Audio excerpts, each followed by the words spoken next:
about 15 to 20 people. That's going to vary by site, by volume, and at any given time, you've got about 5 to 6 people at a location.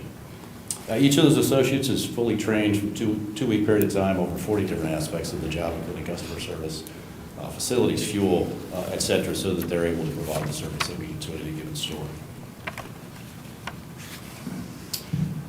I'll run through this pretty quick. We'll talk about exteriors a little bit, but throughout this process, we've been talking about a rezone from commercial and a little bit of industrial to a zoning that allows for our use at this site with diesel. However, during that process, we've also agreed to provide elevations and exteriors to the commercial code, right? So what you'll see is a full four-sided architecture building with brick exterior. You're going to have cultured stone. You're going to have a full glass front for transparency. All the HVAC is going to be screened. And then the field canopy will have the same architectural features that you'll see in the building to provide consistency of that brand throughout that location. From an interior perspective, it's about a 6,000 or 5,600 square foot store, so it's a large store. You're going to see an open and airy environment. It's going to have wood tile floors. You're going to have a full kitchen, as I stated. You're going to see a lot of glass on the front, and that glass I'll dig into it a little bit further as we get into, but that's intentional. It brings a lot of natural light in, but it also serves to be a safety issue. Each of our stores has, I can't really see them here, but there's a few things in there related to the local environment in which we operate. I'll use the example of Colorado. It's going to have murals of the Rockies, right? So Michigan's going to have murals likely of water, of cars, of adventure things to do in Michigan. We haven't developed that yet, but that'll be part of that store internally. As I said, store will have a full on-site bakery. We're going to have full made-to-order sandwiches, burritos, tacos, pizza, etc.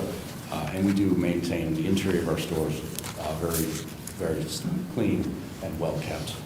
A few awards that we've won recently, just to kind of highlight what we do as an organization. USA Today named us the #1 gas station food, which kind of sounds like an oxymoron a little bit, but it is something that we're proud of. So, and the #5 gas station brand. Newsweek has noted our loyalty program being very strong, and we're highly rated every year from a restaurant cleanliness perspective from 3 different agencies that actually do national testing in that world. A little bit of just visuals on food. Fresh food, it's a grab-and-go situation, so it's easy for people to get in and get out and get the products that they want. And our bonfire grill is a very large part of our business in every situation. Environmentally, when you start to get into fuel, it's obviously a highly regulated part of the business. We go above and beyond. We make sure that we have double-wall, non-corrodable fiberglass underground storage tanks, the piping that goes along with that, the modern vapor recovery system, essentially. So when a tanker pulls up to put fuel in the underground storage tank, in that tank there's a lot of vapor. We recover that vapor on site. We don't let it escape, so we truck that away as opposed to allowing it to escape at that particular location. And then we have state-of-the-art leak detection in every situation on our stores, which is monitored 24/7 behind the scenes to make sure if there's a spill or anything that it creates challenges in those USTs or those pipes. So the landscaping is another part that we've agreed to do from a commercial perspective as opposed to an industrial perspective, from a zoning perspective in code. And I talked a little bit about the windows earlier, right? So each of our sites is designed intentionally for safety and security of associates and customers. Those windows allow people inside to see out. They also allow people outside to see in. So if a police cruiser or something has to go through the parking lot, they can understand what's going on inside that site as necessary. And we keep those windows completely clean. We don't put posters or cover up the front, so there's lack of visibility. And that's an important part of what we do to prevent crime. Each of our sites is very well lit, externally and internally. Obviously, we like to code, but a well-lit site that's operating 24/7 is an important aspect of us being safe. We can control that light, obviously, onto that site and not spill over into other neighborhood situations. In this case, there's really not a neighborhood situation that exists, but we'll have up to 24 security cameras that are operating 24/7. We are very state-of-the-art as it relates to that.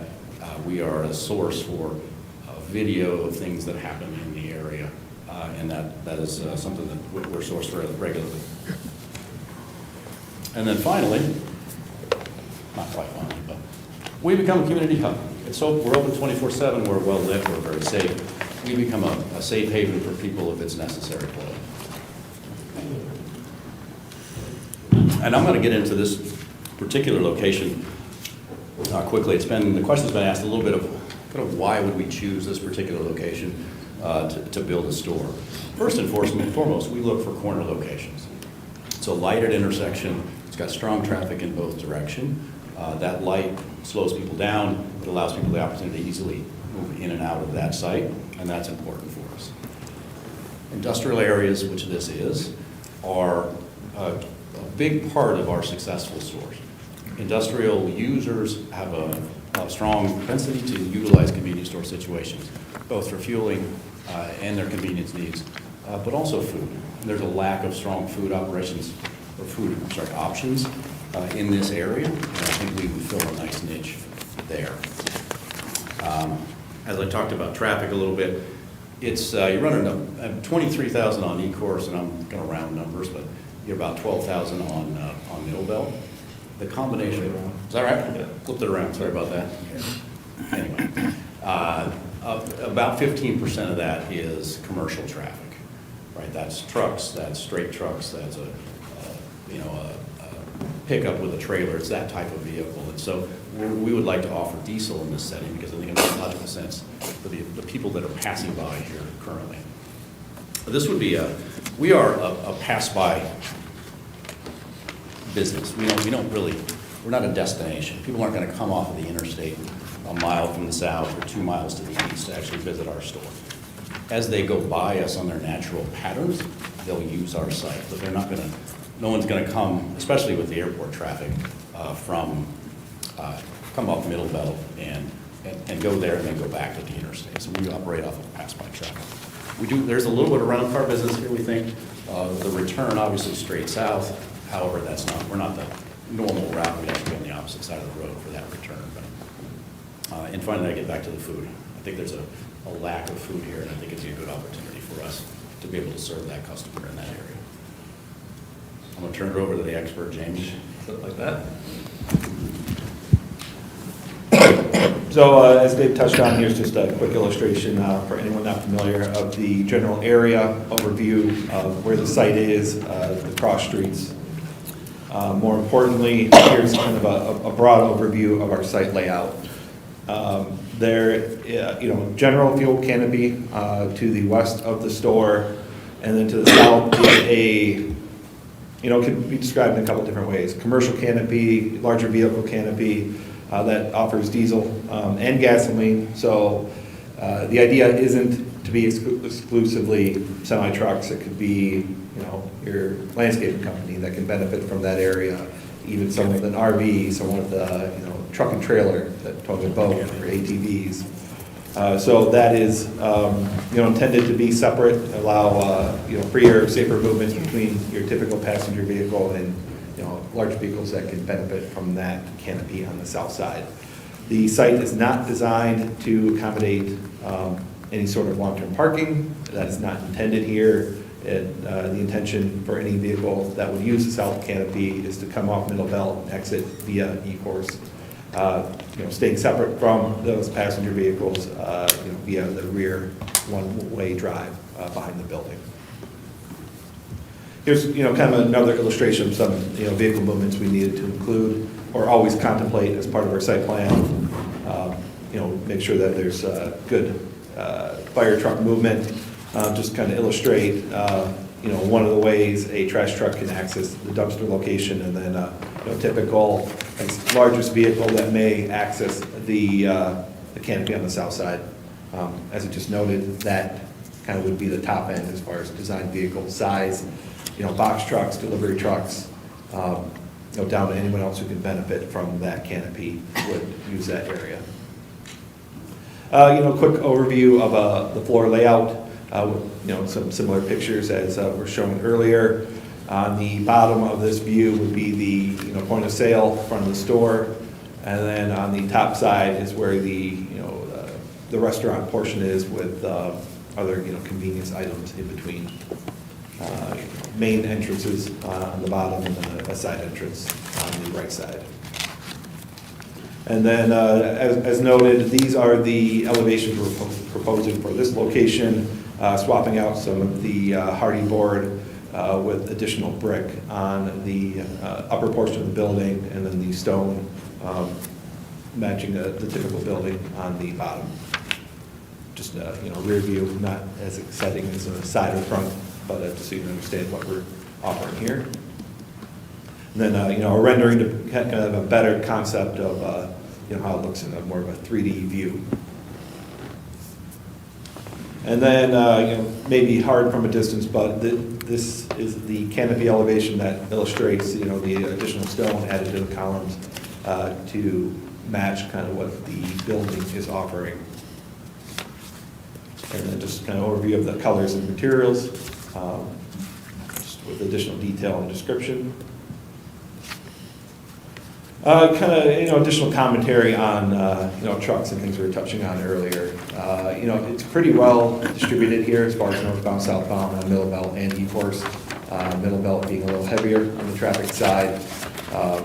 There's a certain amount of trucks that, we would anticipate using the site that are already passing by. And then as far as rezoning, we had some discussions up front on this. Currently, 3/4 of the site area is industrially zoned, currently MT, with a couple areas in, kind of pink and orange that are, C2 and C3. We're looking to unify that zoning, which is M1, to support our use of truck fueling, because we do have a separate canopy with diesel. Otherwise, there's kind of the use is kind of mixed, between those, just with that extra truck canopy. M1 is the recommended or required zoning at this location. And of that, the truck fueling does generally fall within things that are currently zoned industrial, with a little area that is, kind of a drive lane, canopy, and really setbacks and landscaping in the corner. So I guess with that, I'm here to answer additional questions on operations, business, or site design. All right. Since this is a public hearing, we will now open that portion of the meeting. We have on file an affidavit of first-class mail. If there's anyone in the audience that wants to speak on this matter, please raise your hand when you're acknowledged. Come up to the podium, give us your name and address and your comments. Yes, sir. Hello, my name is Jonathan Yono. I have businesses my address is 2956 Greenlawn Avenue in Commerce, Michigan. My family and I have owned and operated businesses in the city of Romulus for nearly 50 years. Currently Wild Willie's Bar and Grill, half a mile south of the proposed development for 11 years, and Superwide Market on the corner of Middle Belt and E-Course directly across from the proposed development. We do have multiple concerns with the development, and not only how it would impact our businesses, but also the traffic and the safety on the roads. One main thing that we like to point out is, just the amount of gas stations that are already on the east side of the road, on Middle Belt particularly, from Van Born Road going all the way to Wick and Goddard, and even if you want to go a little bit further than that, you're talking about, if you included this one, including the Sheets development that's going in on Smith Road, you're looking at just the Wick and Goddard alone is 5 developments or 5 gas stations that would be there if this one was to be approved. If you go even just a little bit further south for Wick and Goddard, there's, I think, another 2 gas stations down that side as well. I think one would say that there's probably enough needs met on that side of the road for the people traveling through Romulus, particularly on Middle Belt Road itself.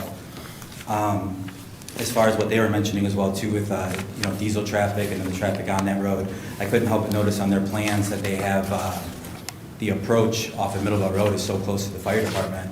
That's already being such a busy intersection as well, that they've clearly pointed out how the traffic count's there, and I believe the traffic count came back as a D rating, if I read that correctly as well too.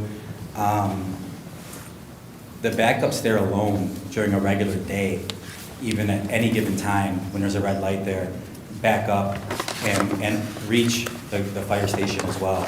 Now you're putting an approach there that's going to directly affect the fire department and traffic and trucks, and they just noted right now that there's going to have the diesel traffic is only going to come in off of Middlebelt Road, which would completely block any emergency vehicles from coming out of the fire station there. I view that as a grave concern. I view it as a concern if we had an emergency in our business, if any of the residents in the city of Romulus had any emergencies. I mean, that to me stood out the most with just traffic backups alone. And, you're looking at people trying to make a left turn out of that lane. Again, traffic backups, the center lane is backed up. That directly impacts our businesses as well too. Even off of Ecorse Road, I'm not sure how often you guys travel through Ecorse Road into that intersection. It's all funneled there, and you have Central Transport that's there that has all their trucks going up and down that slows traffic in through there. This is just going to back that up, and there's no turning lane, additional turning lanes being put in there as well. I mean, to me, it creates a definite hazard, and I feel like just even backing up that road a lot more negatively impacts our current business that we have there just directly across the street, with people just kind of being inconvenienced more to wanting to be able to turn in and out of that intersection. Directly affects us as well too. But I do believe that the increased traffic and that it will definitely create more of a negative impact on the businesses, and including my family's business. And like I said, we've been in business there for nearly 50 years, and we can definitely foresee the negative impact it's going to have just on us alone, as well as people traveling through that area. Thank you for your time. Thank you. Thank you. Anyone else?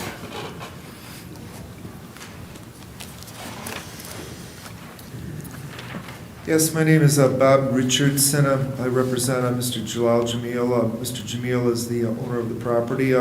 He's owned the property there approximately 25 years.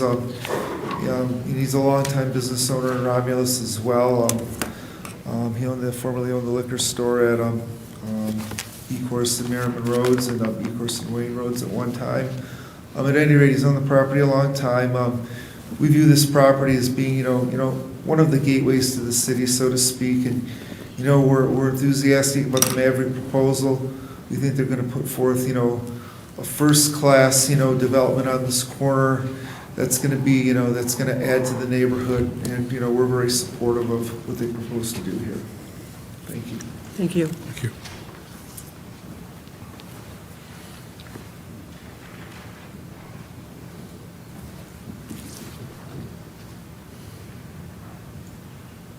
Good evening, Good ladies and evening. gentlemen.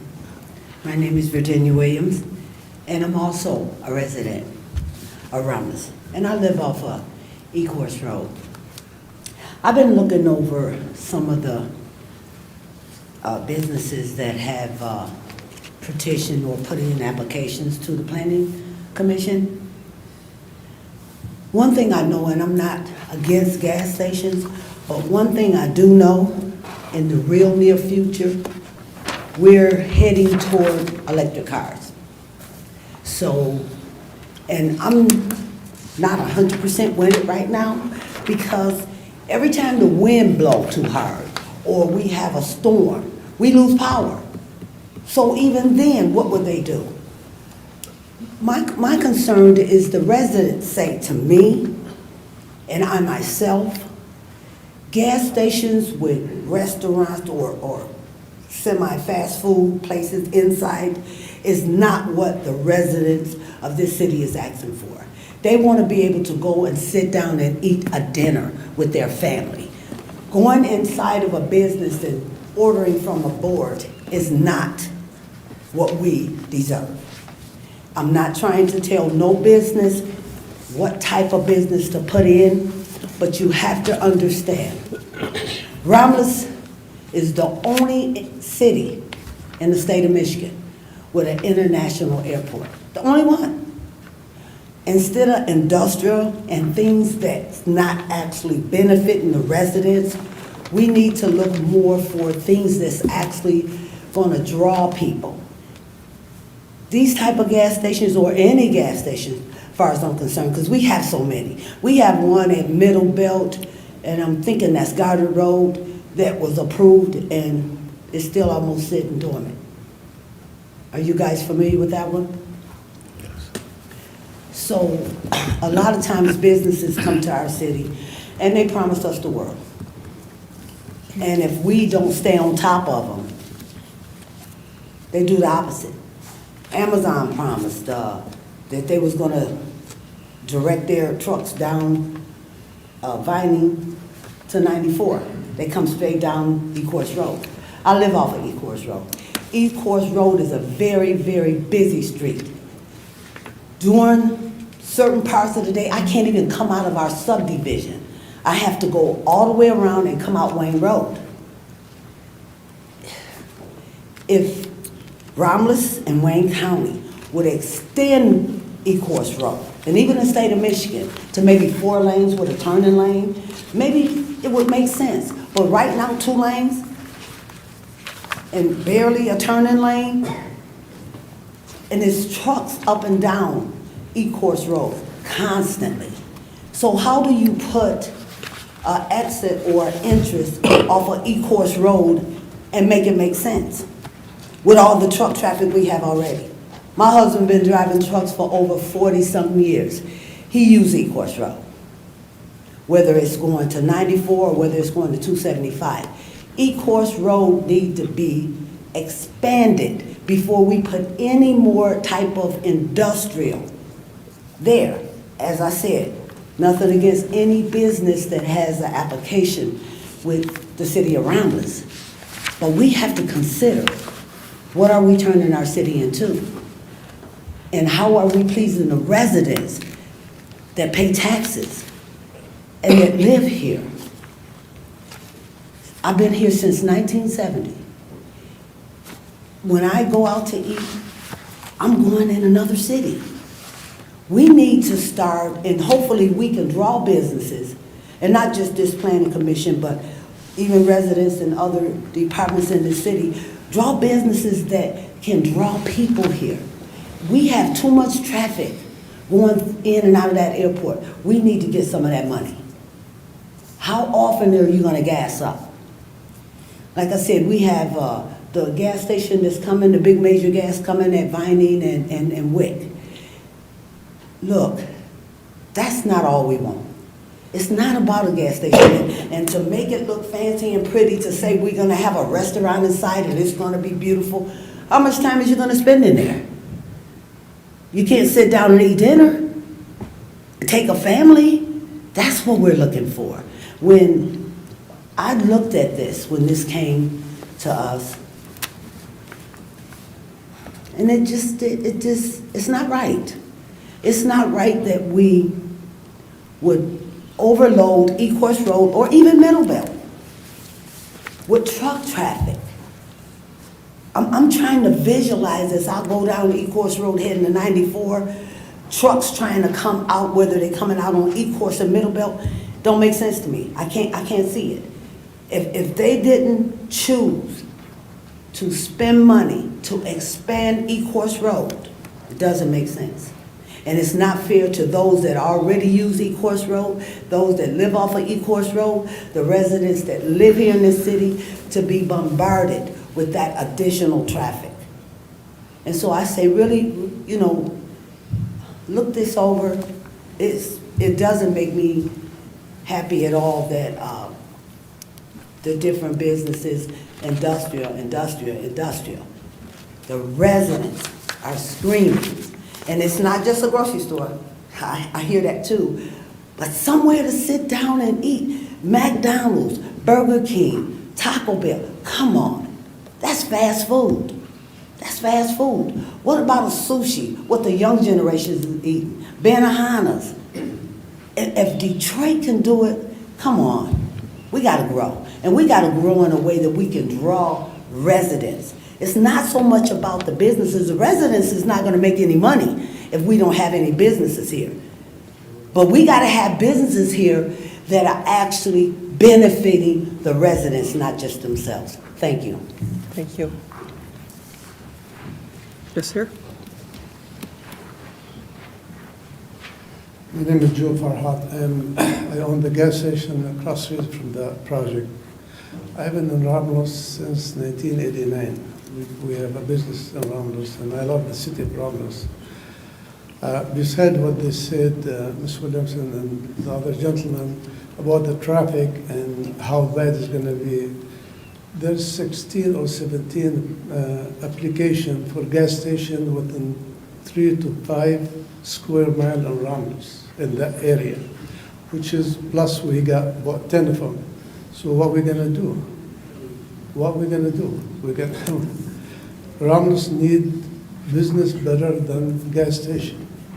We need business like, bring something better to downtown, to anywhere in Romulus. I mean, Plymouth downtown and the Northfield downtown, not better than Romulus. Romulus could be much better than any of the other. We have airport, we got lot of opportunity to do better in Romulus, not just build the gas station. Thank you. Thank you. Is there anyone else?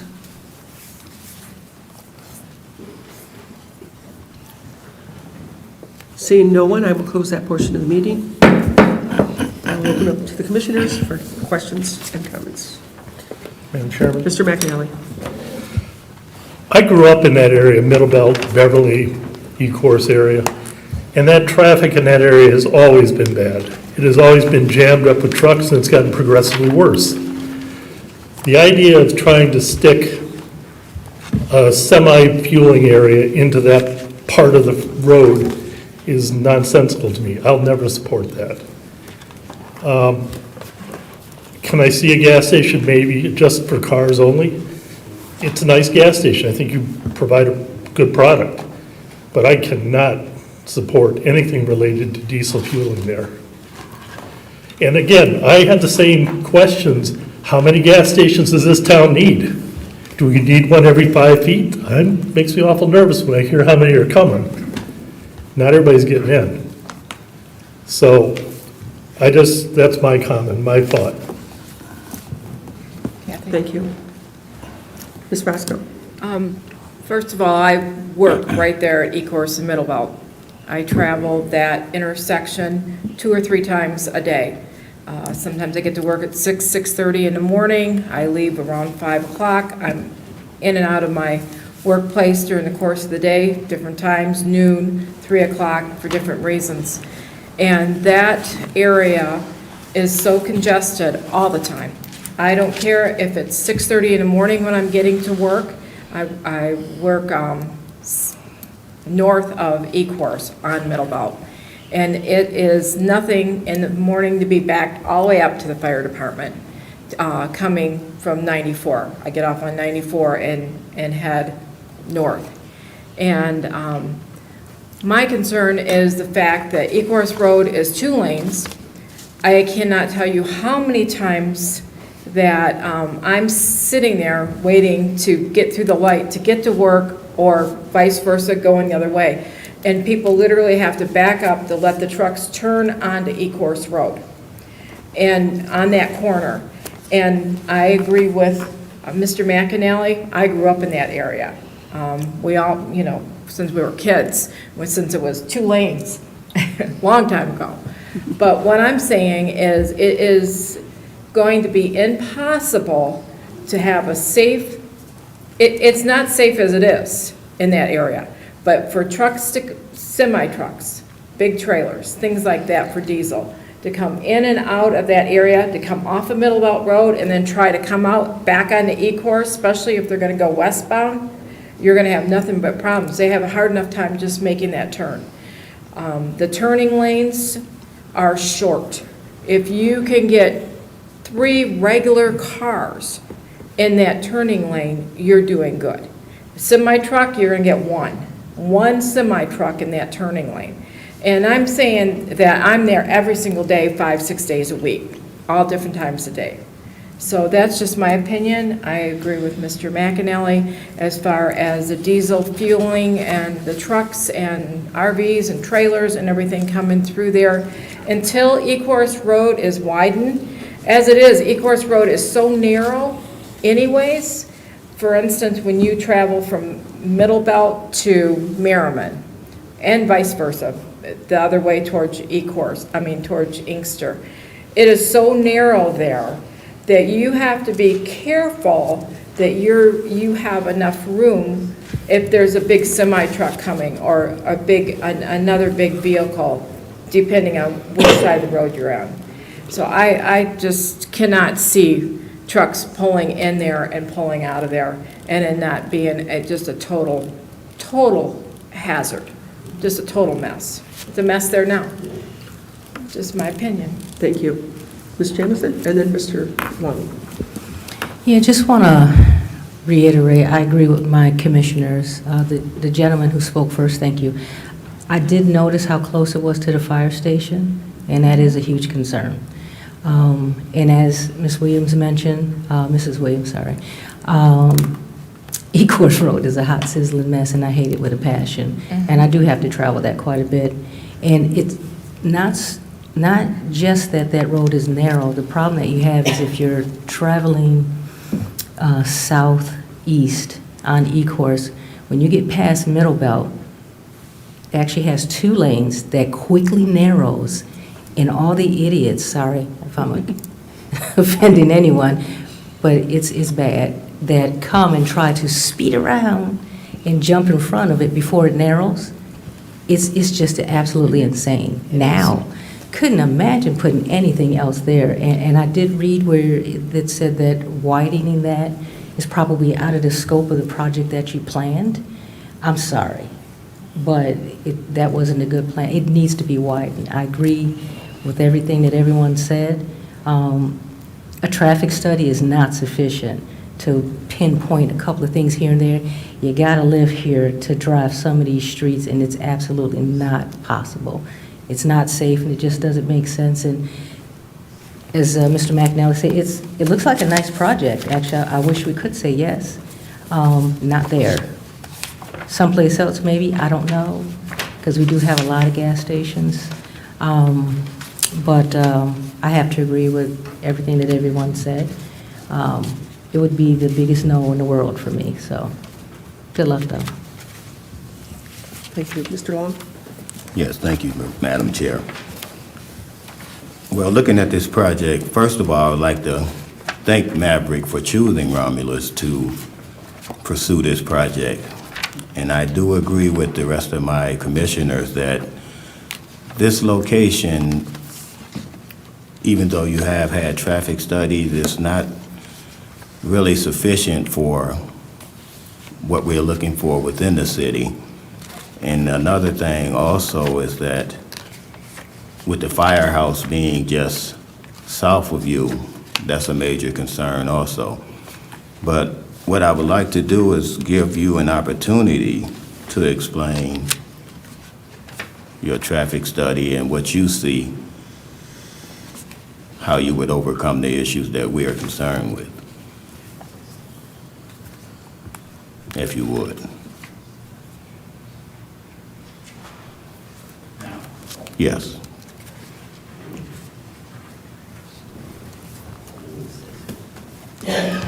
So on Ecorse, we are proposing some widening and the extension of the turn lane in accordance with Wayne County feedback. I know some of the comments in the traffic study about limited ability to make changes would have been on Middle Belt. I don't know, if Julie can kind of weigh in a little bit on these other movements we've seen or kind of general comments on traffic in that area. Yeah, so we did, Julie Kroll, Lisa Vandenbrink, we did the traffic study for this project. We've gotten some comments back. We're still in the process of addressing those comments from OHM. We believe that we can fully address all the comments that were included in your review. So From a operations standpoint, there's some mitigation measures that we can look at to improve the existing conditions at that intersection. We're also putting in the turn lanes at the site driveways. As far as the truck traffic, it's really not what you would say like a truck stop. This is really more for vehicles that would be, because what Jamie mentioned, it's not just diesel, it's also fuel. So we're talking about trailers, RVs, landscaping. Provides that it's not really designed as a truck stop. It's just Maverick's template has both spaces for those larger vehicles and passenger vehicles as well. So the ingress is only off of Middle Belt, it's a right turn in for those heavy vehicles, and then they have to circulate around, trying to keep them separate from the passenger cars. Yes, and with 3 acres being your site size, that would be a problem, or that would be a high mountain to climb also with those 3 acres there, because you're talking the volume of trucks right now is probably, I would say, 25 to 30% of the traffic that comes through there, and it'll definitely be an increase. So the majority of trips that are generated by a gas station are trips that are already on the road, and they're not intended to be a destination gas station, like a truck stop. So we're not anticipating any diverted traffic from the freeway for this particular site. This is going to be mostly pass-by traffic. So these are people that are already either on Middle Belt or on E-Course on their way to from work, that will be stopping in, getting fuel, getting food, and then continuing on their routes. So that was considered as part of the traffic study. So we're not adding more traffic into the network per se, as diverting those traffic from the through into the site and then back out. Very similar to any other gas station in the area. Okay, could you explain the concern with the commission has with the firehouse just south of the location? Yeah, with so- traffic back up? Sure. You know. So we had looked at optimizing some of the signal timing. Really, the signal timing at that intersection is what's causing the backups with the queues. So optimizing the timing, getting the timings right during those peak periods can reduce the delays. And so when we ran our models, we weren't seeing that in an optimized scenario. So that's how we are able to mitigate some of the existing conditions and then accommodate any driveway movements in and out of the site. And you said you spoke with the county in regards to that intersection with the left turning lane. Did I understand that right? Yeah, so we did an initial submittal to Wayne County Roads, and one of their comments was to extend the left turn lane on E-Course, which is what we have shown on the plan. Pulling it out a little further so it's Pastor Drive, for some of the traffic that may make a left, they have somewhere to go and to not slow down E-Course any more than it needs to be. Now, when you say expanding that left turning lane, so would that mean adding another lane to the east and west traffic? In this case, we're just adding to the length from the intersection to the east. So it's not a full lane because we only have, so much control or so much investment in directly in front of our business. Major changes would definitely be a county. County road, okay. I guess outside of the influence of our property.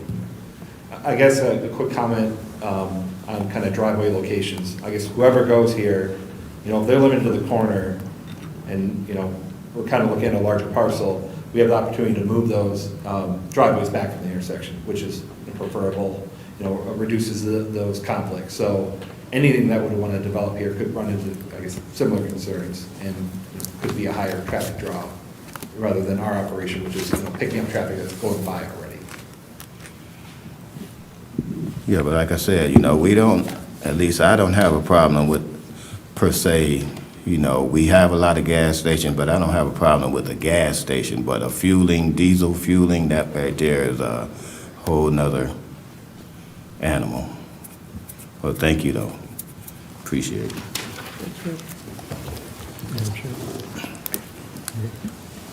Just to follow up on Mr. Long's comments, the way I look at it is if you build it, they will come.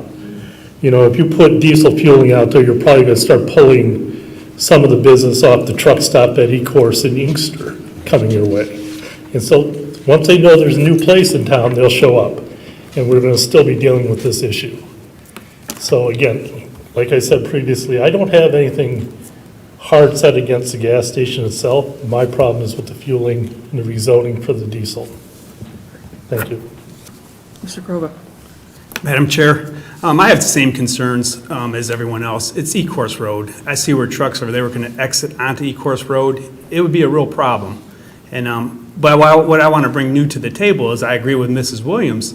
Ecorse should be wider, and I know the current administration believes that.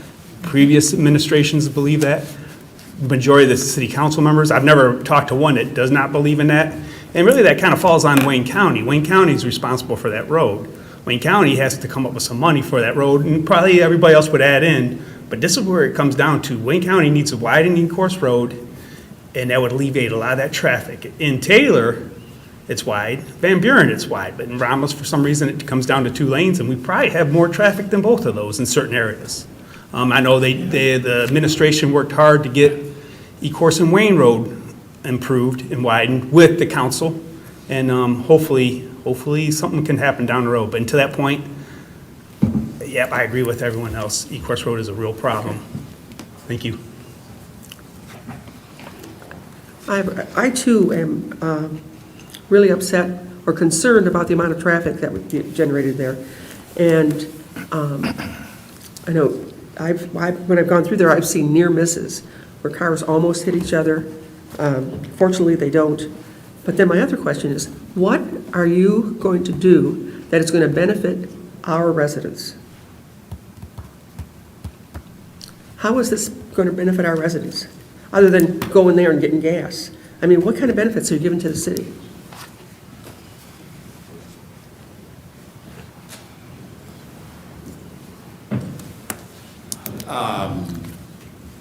Tax revenue, for one, is fairly significant, right? So from a money perspective, the taxes that flow to the community related to sales is very significant.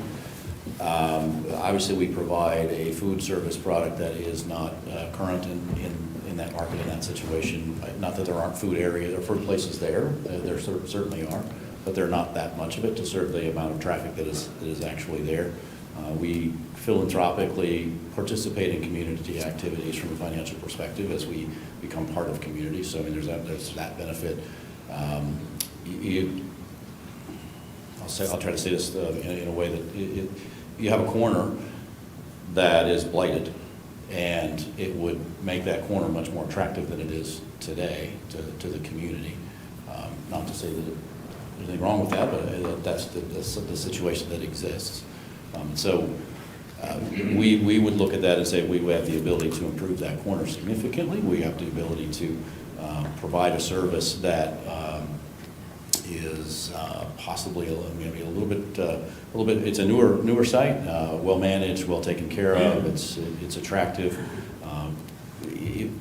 I understand the challenges that exist in the situation, but I do feel like we bring a lot to the table in this market. We've been looking to expand into Michigan as a whole, the Detroit market, and obviously Romulus has been something that's of interest. This is one of the very first sites that we put under contract in this market, so something we've had interest in for a long time. I'm just having a hard I'm time. not sure if that answers your question, but. No, it doesn't. I'm just having a hard time, what the benefit to the residents are. So the residents can go by and say, oh, look, that beautiful gas station they built for us. What is it going to do for us? I can go get gas. It would provide you opportunity, it would provide you maybe more aesthetically pleasing place to get the things that you're going to get on a regular basis.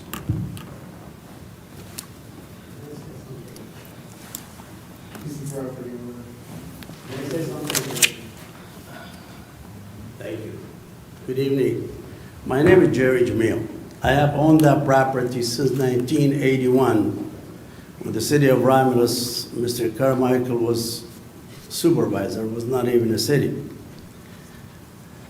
And the gentleman who complained, who has a gas station, they are the same people who own the 3 gas stations, the one on Inkster and Ecorse, and the one on Merriman and Ecorse, across the street from my shopping center.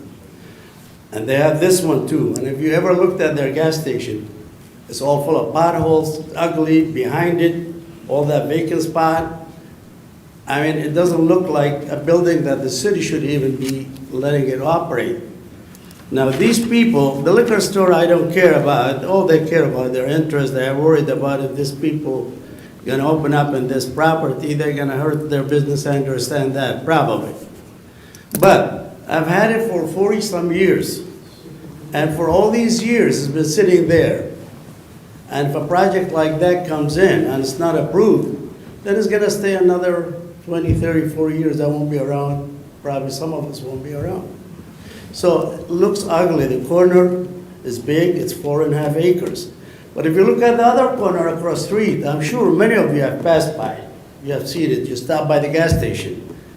And go inside the gas station or outside the gas station, just look at it. See what kind of building you have there. What I'm asking you, if you could just check it out one more time.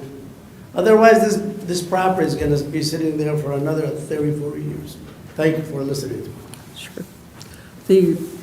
The problem is the diesel. Now, if you want to build a gas station there on that corner, you know, that's feasible, but when you add the diesel into it and the trucks that are going to be coming as a result of that, and the traffic that we have out there already, and it just seems monstrous. The problems that is going to be created by the traffic on that corner, considering how dense it is right now. So that's my main concern. Any other questions or comments? No, go ahead, Mr. Well, through the chair, for Carol, I'm reading the OHM report on traffic impact study, and it said the following shall be addressed prior to site plan submittal. There's what, 4? There's 4 things listed there. Can you speak to those? Jessica can. Yeah, page 5 of the report, please. So in regards to these 4 or 5, let me count, items, we have spoken with Julie F&V in regards to the traffic impact study that they had submitted. We did request them to change the basis of design of based on the gross floor area, and that puts them into a different bracket of trip generation. We asked them to address the fact that we too believe that there will be trucks diverted to this area from the parallel corridors, and to speak to pass-by versus diverted trips in the traffic impact study. The third item is a redefining the ingress driveway off of Middle Belt in the synchro model, changing the lane configuration. So these 3 items would change could potentially change some of the traffic delays and queues that we're seeing in the model. We had not seen a resubmittal of that. I am aware that they're working on it, but I can't comment to exactly how changing those items is going to change the recommendations that they will have. Thank you. With Jerry, if I could answer further, I know you were commenting that, that these need to be addressed prior to site plan. What's happening tonight procedurally is it will need to be postponed. They did not submit a conditional rezoning agreement as part of this, which they don't have to. The ordinance allows this to all come in, get all your comments on it, then they go back and draft up their agreement for you for next time. So the site plan's going to have to be cleaned up anyway, So these items, and they're throughout many of the reports on some site plan items to clean up. The biggest one is Jessica is just talked to you about, is the traffic study also is being revised and needs to be looked at, but. Right. And an additional comment too is our own Lieutenant Miller has equal concerns on the public safety aspects of that site. As far as traffic, the fire station, already the amount of traffic in that area and accidents that do happen. Lost him. I just wanted to, Lieutenant Miller, he's concerned about the heavier traffic loads that would be generated, especially with truck, and being that it's a main corridor, as he called it, from I-94 and airport. He mentioned the fire station here. It's kind of unique too, like when you see, this is just off the, but you see like Belleville Road, south of E-Course, their fire station they have a light that stops all traffic when the fire trucks are coming and going. Yes. Yep. I don't see that on Middle Belt Road for us. We tried, years ago they tried, and it was rejected, I believe, by the county. The county, again. Way back when, I think when my mom was there, they tried to put a light there. Gotcha. So that's an observation of mine. I see it in other cities, I don't see it here. But that's How long just- ago was that, Dan? 70s, 80s. Oh, okay. Something worth looking at again? Yeah, could be. We thought it was a very valuable asset to have it there, but then, you gotta remember, I think Station 2 wasn't utilized fully for a while, and so it went back and forth, but yeah. Do you know if it's been looked at? It's not something we've been tasked to look at, but certainly the warrant analysis would change based on the 70s traffic and now. Yeah. Thank you. Ms. Jamison? Yes, I just wanted to follow up with a couple of the comments that were made. So the gentleman who spoke on behalf of the gentleman who owns that lot, his comment was that the corner is currently look like it's blight. That's your property. And you admitted you've owned it for a long time and you're just going to let it sit. So that makes me feel as though you don't really have a concern about what your property looks like to our city. That really probably didn't help your cause any. Just so as you go back and redevelop it and come back to us, you may want to rethink that aspect. And then to make another comment, I know that a lot of us have mentioned about what's good for the residents. Just so that those who are listening, and this will be recorded, Planning Commission, we don't seek out businesses, nor do we hunt them down. They come to us with their plans. That's how that process works. So we have no control over who submits to us. Our only control is to look at it, make recommendations for the city council to accept it. So just wanted to explain that process so everyone understands we have absolutely no control over what comes to our desk. We just but legally obligated to look at it and to make these comments and to help guide people. So just want to make sure we have all that straight. Thank you. Any other questions or comments? If not, a motion is in order. Just an additional comment to the petitioner. It's a beautiful site plan. It's just the concerns that were raised pretty much revolve around the diesel fueling for trucks. Not so much motorhomes and landscape trailers, that's regular pump stuff. It's just we know exactly what's going to happen with 18-wheelers at this location if it was to be. They're going to be lined up down Middle Belt, and it's going to be like something you've never seen. I avoid that area at all costs now. Very rarely do I ever take that route because of the way it currently is, with Wayne County holding it in limbo. They will not do anything with E-Course Road, and it boggles my mind why. So that hurts everybody else that wants to come in. So it's just a beautiful site plan other than that. Thank you. I just have one more comment when you were talking about the lights and changing the system there. Sometimes I've sat there for 2 lights, 3 lights, just to get through Middle Belt Road. So I don't know how much more you can change that as far as that goes, to get that traffic through there and get it away from the fire station, because sometimes it backs up, and if there's an issue on 94, or even an issue on 275, even though that's further to the west, that area gets terribly backed up. And either way, either they come Michigan Avenue to Middle Belt Road or Van Born and then back up trying to get to the airport if there's issues on those expressways. And we gotta say that happens often.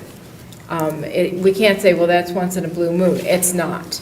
And because I sit right there, I have a window, there's nothing.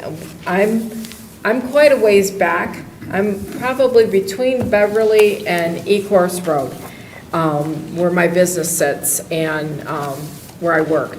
And I have a window there, and it's nothing in the afternoon to have that traffic from Middle Belt Road backed up past me going southbound.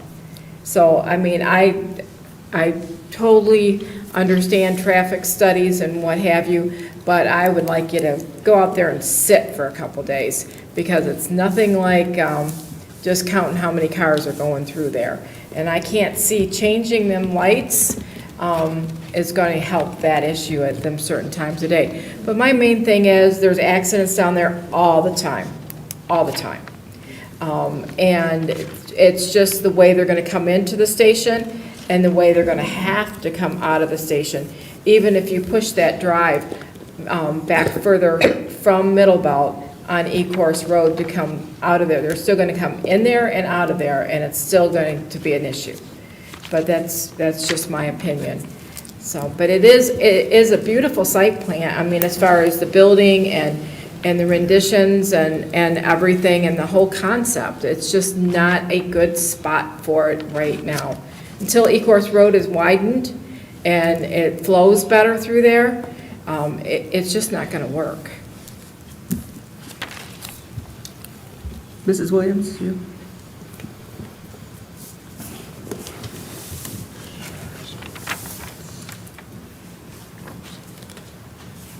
I just want to make something clear. I didn't want to leave the impression that this commission was responsible to bring businesses in. I just wanted to make that clear. I know whose job it is, the administrator and the council. So I wanted to make that clear to the statement, especially if this is being aired, and to those gentlemen and women in the audience. I clearly understand who's responsible for trying to drum up business in the city. What I was saying to those that are in front of this commission tonight, maybe consider something that the residents is needing and that we will support. Because you have more residents in this city that are going to other communities. And I appreciate you owning that property that long, paying us tax dollars, but if you could consider, even outside of a gas station, bring us a restaurant, we'll be there. Thank you. Thank you. Carol? If you guys are done, what I kind of heard tonight was that some of you just don't endorse the diesel, but maybe don't have a problem with the gas station, and some may have problems with the whole development, even though it's a nice development. Do you want to possibly give the applicant a little bit more feedback on that, to see where you're at in terms of the whole application? I couldn't tell how many of you were okay with possibly a gas station being there, just not the diesel or the diesel, primarily the diesel to accommodate the tractor trailers. We have kind of these three levels, and the diesel is the one that's always a little tricky, as you guys well know. The idea of a gas station similar to Ecorse Marketplace down at Hannon and Ecorse, where you've got primarily the vehicle fuel pumps, the nice stores, and then the smaller diesel that's accommodating what they're talking about, utility vehicles, box trucks, and the smaller ones that are off to the side. That model seems to work very, very well at that corner, versus a site that's designed to accommodate the tractor trailers. And that's what your ordinance that you worked on so hard several years ago, to add that provision in there, that you don't want to be mixing the vehicle fueling with the tractor trailer fueling. So maybe just to get it a little clearer for the applicant. They've probably got some discussions to have on this, to find out where you're, really where you're at with that. Madam Chairman? Go ahead. I personally, if this were a gas station, your standard gas station with the add-in restaurant or food to go, as to say, I would love to see a study done, a traffic study thoroughly done, what car traffic would look like there and how that would work out, and I would reconsider this, yes, myself. Because again, as it's been said, an empty lot sitting there isn't pretty either.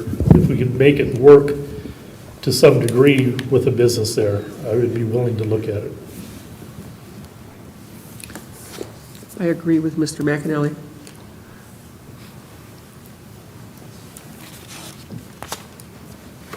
Any other comments? Mr. Rothman? Yeah, I agree with the commissioners here, but you'd have to choke that traffic down somehow to keep the semis out of there, because signage means nothing. They're coming in there. Right. Well, if we don't allow the diesel fueling, Well, period, that would really end it, yes. That's what I said. But it's a beautiful looking building. Architecturally, Oh, they yeah. did a great it is. job. That's why I said just limit it to cars. And I agree. small trucks. Thank you. I also am in agreement with my fellow commissioners. You also, Mr. Long? Mr. Jameson? Yes, I would reconsider. I would reconsider that site for a standard gas station, yes. Right, okay. Most certainly. Ms. Jameson? I could not, without doing something with E-course, unless you would strictly make it a right turn only to get out of there, no. And even with that, certain times of the day, I spend too much time going up and down E-course, and it's a mess now. Adding anything there until something is done, I couldn't see it, so I wouldn't support anything going there right now. I'm sorry about your lot, but something that has almost no traffic might be better. Maybe an office building, I don't know, but no. Does that help you, Carol? Does that them? help? Does that help? Where'd they go? They're over here. Does that help you guys? It does. Great. We certainly appreciate the feedback. We appreciate the time and the opportunity. Okay. Sure. Now? Now?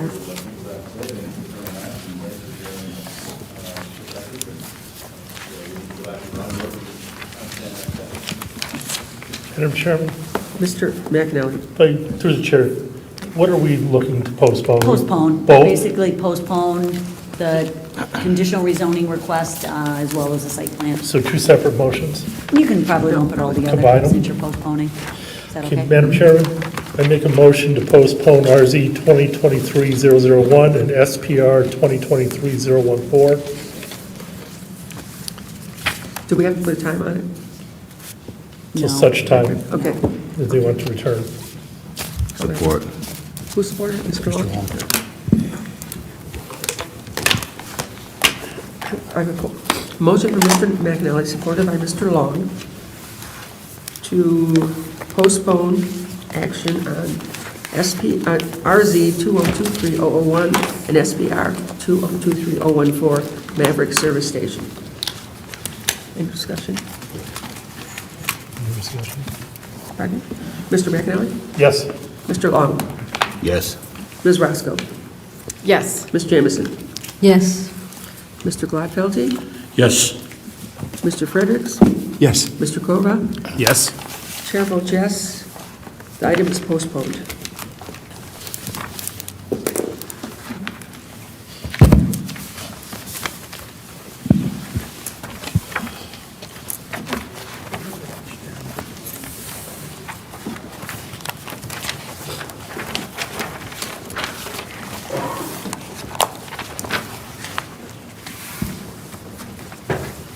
Next item on our agenda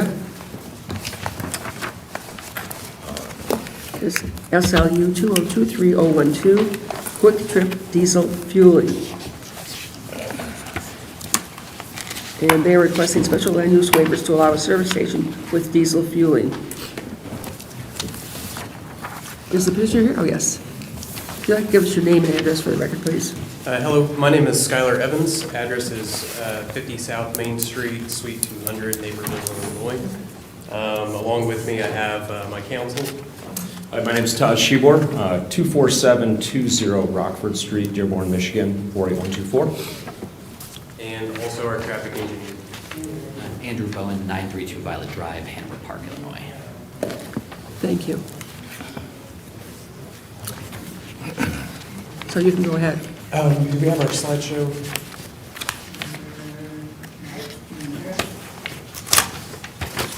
Is anybody downstairs?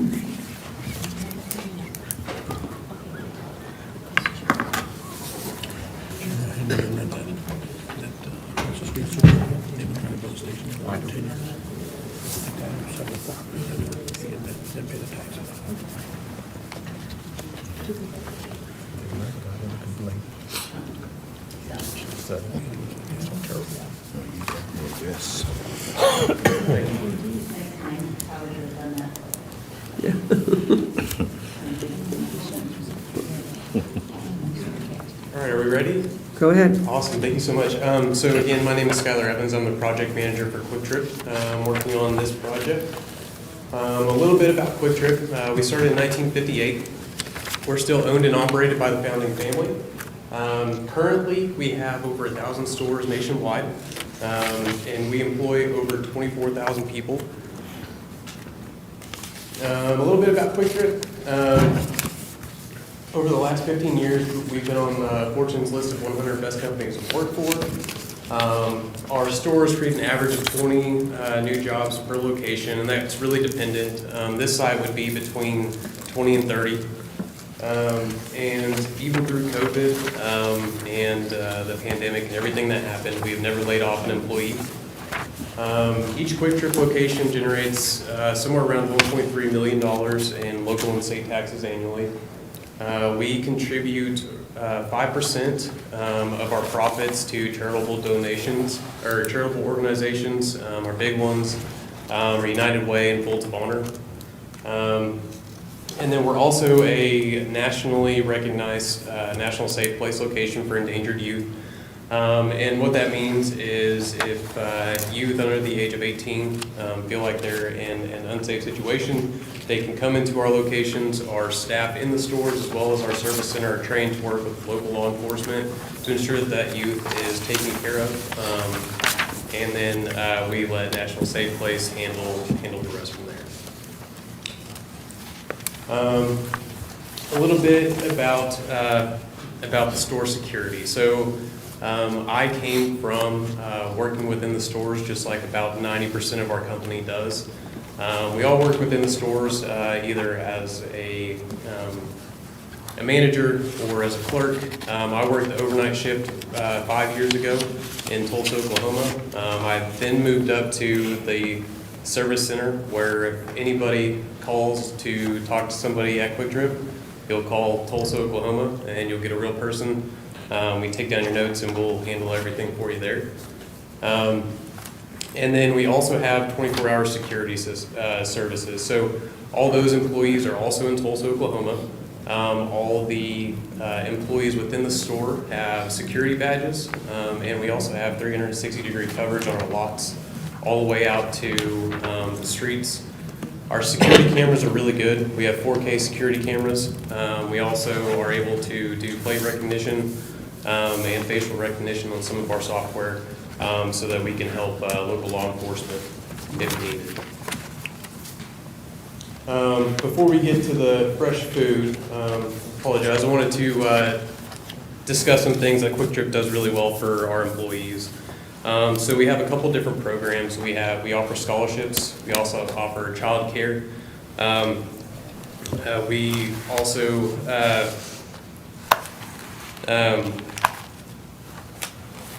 also do scholarships for employers' children as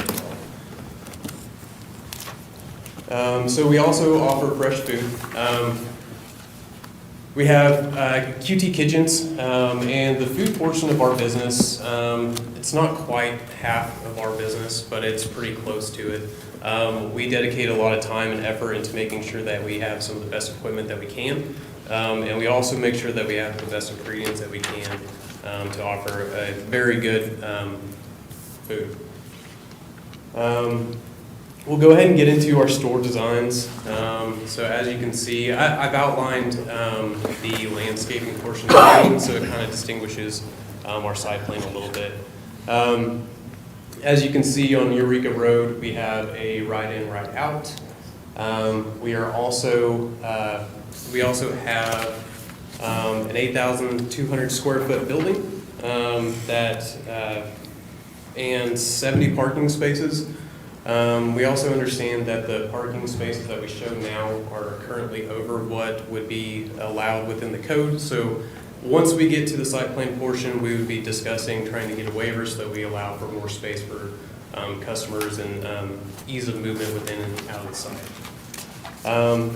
As well, we also have 8 fueling stations, 8 pumps, which offer 16 fueling stations, 1 on each side, and then 4 diesel pumps in the back that are separated by the store. We put that in the back so that it separates out the truck traffic along with the passenger traffic and keeps them as separate as we possibly can within our site.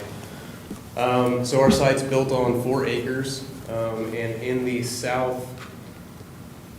southeast corner, which as you're looking at it now is the top left side, we do have a easement agreement with the upcoming property owner. The property owner right now will be selling the back portion of this property and is in the process of doing a land split. So the front 4 acres where we're proposing our development would be one section, and then the back section would go on to someone else. We also have a exit on Warren Road. Within our site, we predict that we can get between 8 and 12 trucks stacked within our site. That way we can prevent any stacking of traffic out on the main roads. One of the things that came up in the TIFA board that the landowner went to and discussed the 2-foot strip with TIFA was we wanted to offer a sign for Romulus. We do recognize that this is a gateway into Romulus, being on Eureka Road. So we wanted to make sure that we showed that. We have a sign, and we don't have it set out on our site plan yet because we would like staff to be able to have some kind of direction on where they would like that to go for the best use for the city. This is a building perspective of one of our locations, and these are our elevations, all brick buildings with red accents and black ephes accents on the front. Canopy elevations, as I said, these are single row, one fueling position on each side. Our diesel canopy elevations and perspective. These are renderings. We had our design team build these up for us. This is what we're expecting this to look like from Eureka Road. This is also from Eureka Road, but this is at the right in, right out. And this is from the corner of Warren and Eureka. This is our site. To the left is south and to the right is north. Eureka Road is out in front of the store.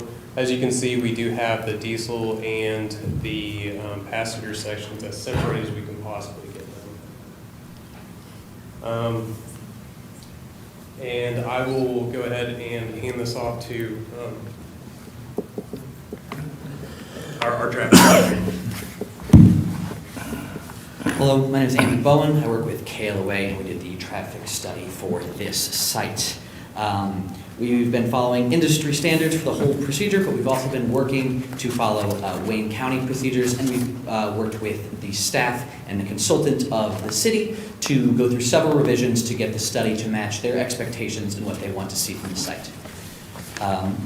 We did our counts last year to determine the existing conditions in the area, including observations of how these intersections work on typical weekdays.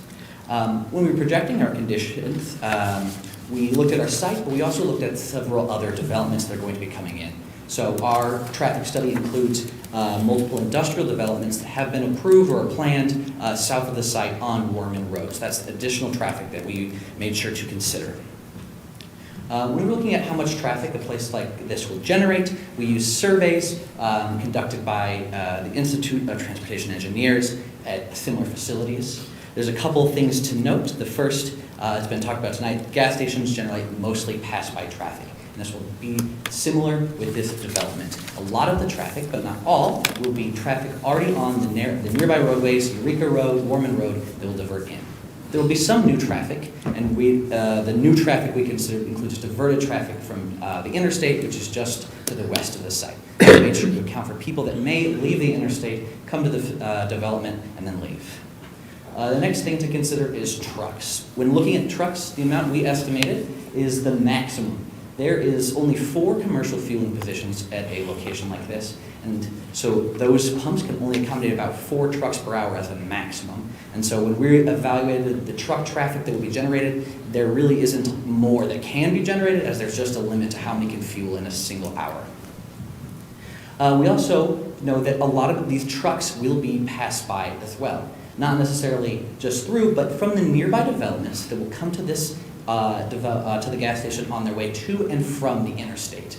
So we conservatively assume that none of them will be new traffic, but it should be known that that's why this particular location was chosen.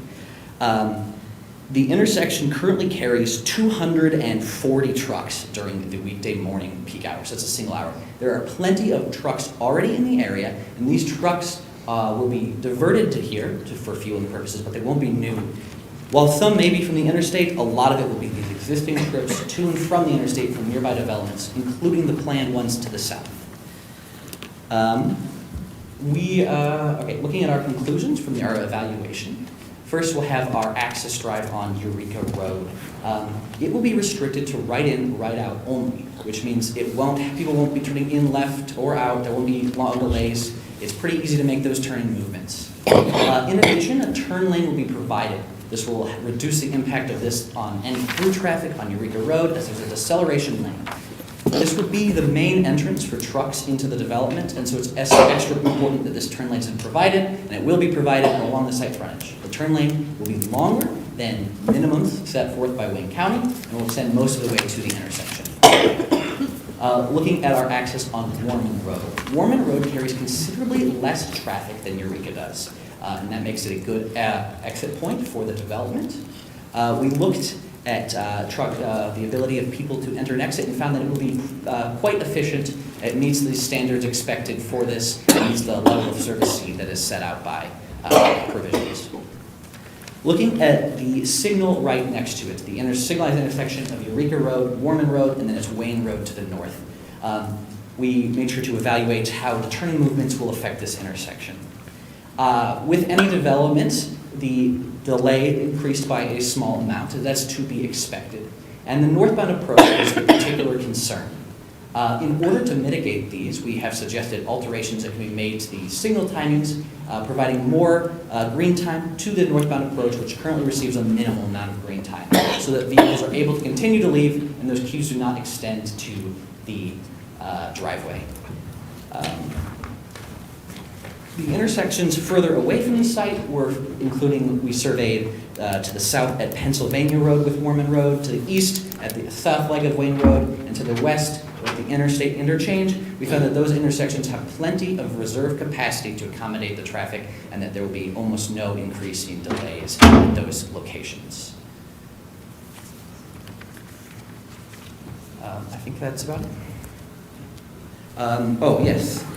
The northbound approach is something that we are still considering, or we are still talking about with the city and with the city's consultants. Quick Trip is committed to providing improvements to that northbound approach if they are necessary, and if the staff and if the consultant determines those are necessary. Quick Trip is willing to provide additional improvements on that section of Warman Road to improve intersection operations, further possibly bringing them down below or better conditions than it even operates today.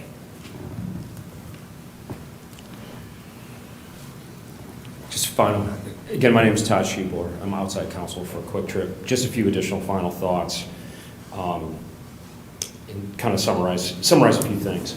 Again, we appreciate the opportunity to present this opportunity to you, and we're very much going to welcome the comments that you have, as well as the public's going to have here at this meeting. Again, in summary, Quick Trip for this project would be needing two things from this commission. One of which would be a special land use approval to allow for vehicle gasoline sales in a C3 business district. And we would also be needing a waiver on the prohibition of tractor trailer truck fueling, as that is currently a restriction with that particular vehicle service fueling station use. As this commission knows, special land uses are to be evaluated underneath the 7 criteria. You have the report from Carlisle and Workman that spells out what their review is of those 7 criteria. As you will see, we believe that all of the criteria were met, with the exception of the issue of the traffic. In particular, the issue of the traffic moving northbound on Warren, making the east-hand turn onto Eureka. Because currently it's a level of service of D. With this development, it would turn into a level of service of E without any mitigation. And we believe that with an adjustments to the lighting at that intersection, we could get it back to a level of service of D. So again, wouldn't be creating additional traffic or delays in the movement. We would be maintaining what it currently is. And we do believe that is consistent with the overlay district that's here in this area. We know that one of the purposes of that overlay district is to service airport-related activities as well as the industrial activities that are in the area. We do believe that this development provides that unique opportunity to service both of those needs, as well as the needs of the residents. I know, Madam Chair, that was one of your concerns, I know, is how does it benefit the residents? We do believe that it would benefit the residents, obviously, from the food options that are there, from the fueling that's there. Those are two things that we don't feel that it's over-serviced in that area of the city.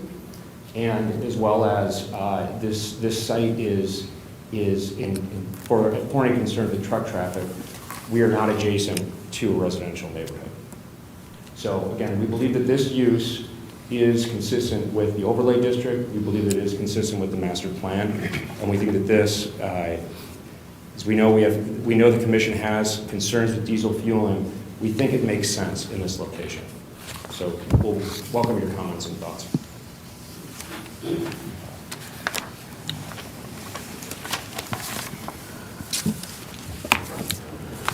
This is a public hearing, so I will open that portion of the meeting.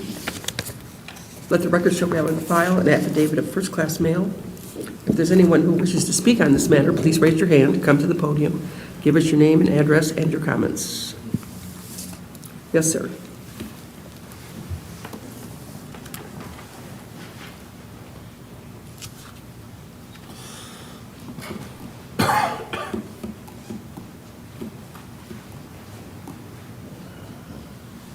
Good evening, Madam Chairwoman, members of the commission. My name is Larry Scott. I'm an attorney, law firm of O'Reilly Rensselaer, and I'm here tonight with and on behalf of Mr. Jowich, the owner of JBR Associates. Mr. Jowich owns that station just to the west of what the proposed station is here. Owned it for over 20-some years. His objection to this is the request for the diesel fuel. He doesn't have diesel fuel, nor has he ever had diesel fuel there. By the way, he owns the property that's shown as the vacant property both to the south and to the east between he and Wortman Road there, and has drawings that the city has seen for different proposals, which don't include diesel fuel. The request here for diesel fuel, with all due respect, is tantamount to a rezoning. Your ordinances require diesel fuel to be in an M3. The petition before you earlier tonight sought a conditional rezoning to get the, M1 zoning districts to have the diesel fuel. This isn't even it. This is asking for a waiver under a special land use to create what really is tantamount to a rezoning. That rezoning is going to then engender all of this truck traffic, which you've all heard all about tonight, and cause problems for everybody in the surrounding area. Mr. Jowett believes that if this board or this commission were to permit that, with all due respect, I'll be back next month asking for the same thing. We've lived without it for all these years, and we think that allowing this project as presently designed is going to create additional traffic that was already a problem. So I'm happy to answer any questions if anybody has, but there's a strong objection on his part to at least the diesel aspect of it, which is asking for a special land use. Thank you. Anybody else? Yes, sir? Did you want to come? You're next, Virginia.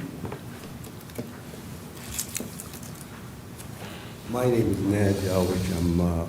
I own the gas station for 25 years. And I've been in informal meeting with the Planning Commission in the previous administration and this administration.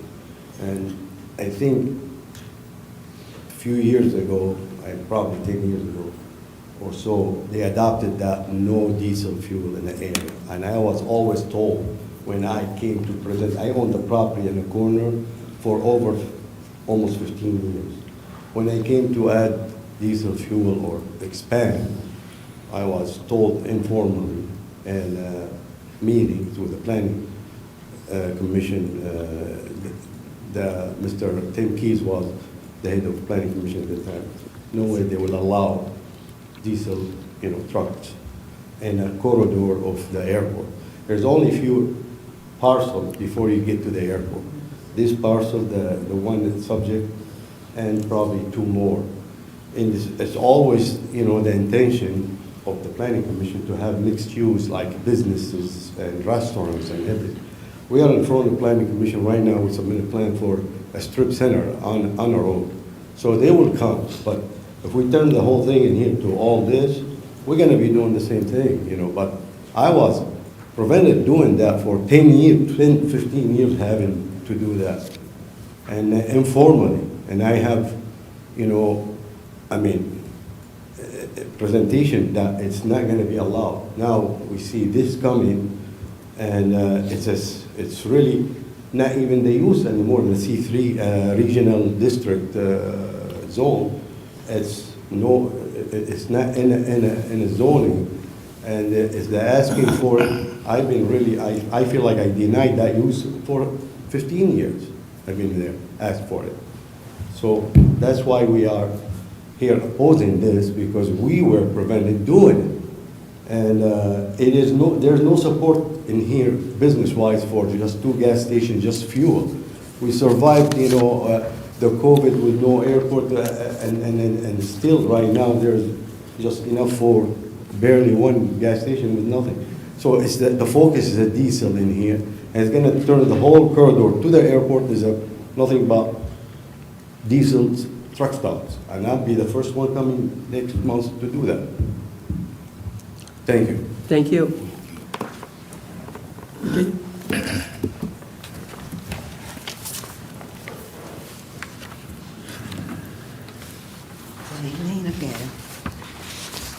My concern, I noticed the company was asking for a special land use. What's the use of the land at this present time?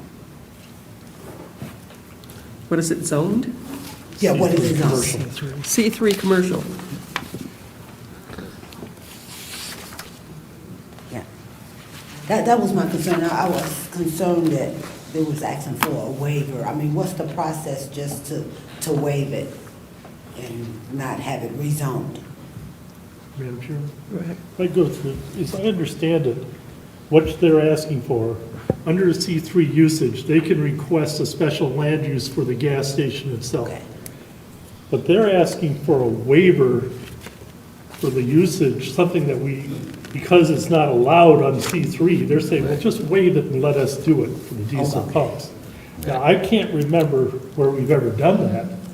Correct. You haven't. It's Yeah. in this section of the ordinance, with these newer standards, I believe that you adopted them in 2017, where you were addressing uses like this. You kind of had a lot of foresight and suspected they were coming, and you adamantly did not want to mix the vehicle fueling with the diesel fueling. That could accommodate tractor trailers. And I remember when we did this Right. ordinance, we talked about this. Right. But somebody, well, okay, I understand it's not zoned this way, just magically change it. Correct. And the process right now, that's why we brought Mr. Hitchcock today as well. We've been talking a lot about this in terms of the waiver, the way your ordinance is set up.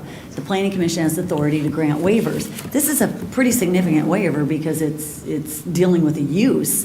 And as was mentioned previously, should it really be a rezoning? If they came in for a rezoning, it's very inconsistent with the master plan. They would not be able to meet the criteria for that.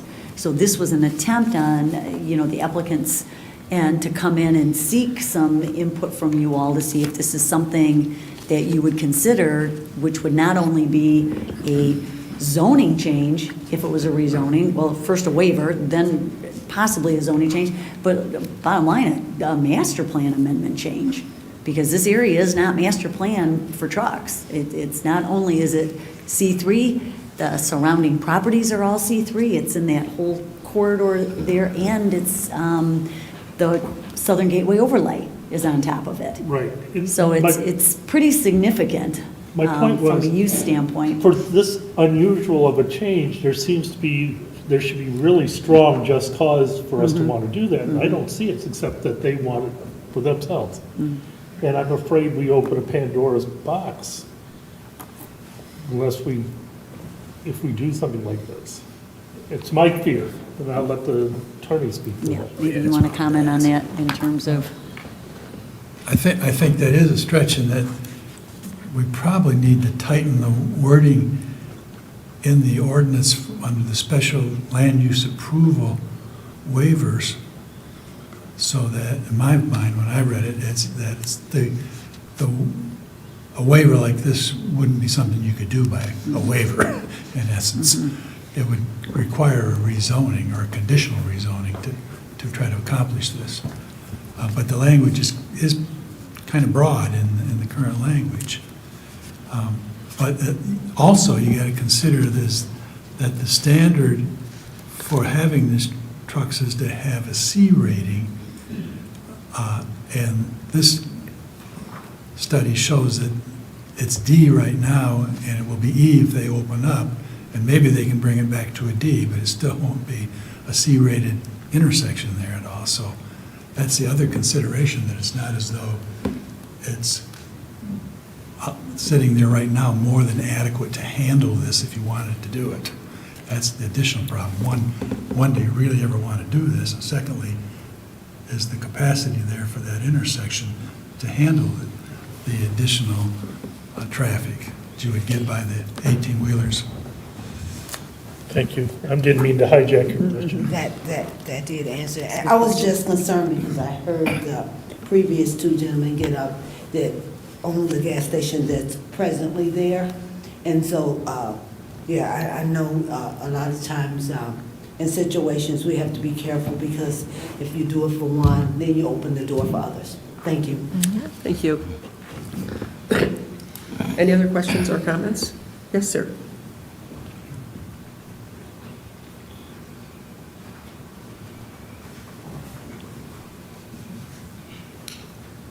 The ambulance, just like the other project, the diesel was an issue, and I think this area, trucks, no, it's not supported with the trucks, and how the traffic flow is in that area. I think you're gonna have a major problem, but more so, a lot of these national chains are coming in, wanting to come in to the areas and the communities and, you know, open up these massive gas stations. And unfortunately, when the community was built, they don't substantiate the roads, the infrastructure and everything else that goes with it. And that's the problem with it all. The diesel brings a lot of problems. We're in the fueling business, we know. So like I said, I just think that area, you're gonna have a major, major problem with traffic, with just everything in general with the project. It's a beautiful project, but like I said, it doesn't fit. Excuse me, can you put your name and address on the record, please, for the Yes. recording secretary? Dion Westfall, 1 West Jefferson, Trenton, Michigan. Thank you. 48183.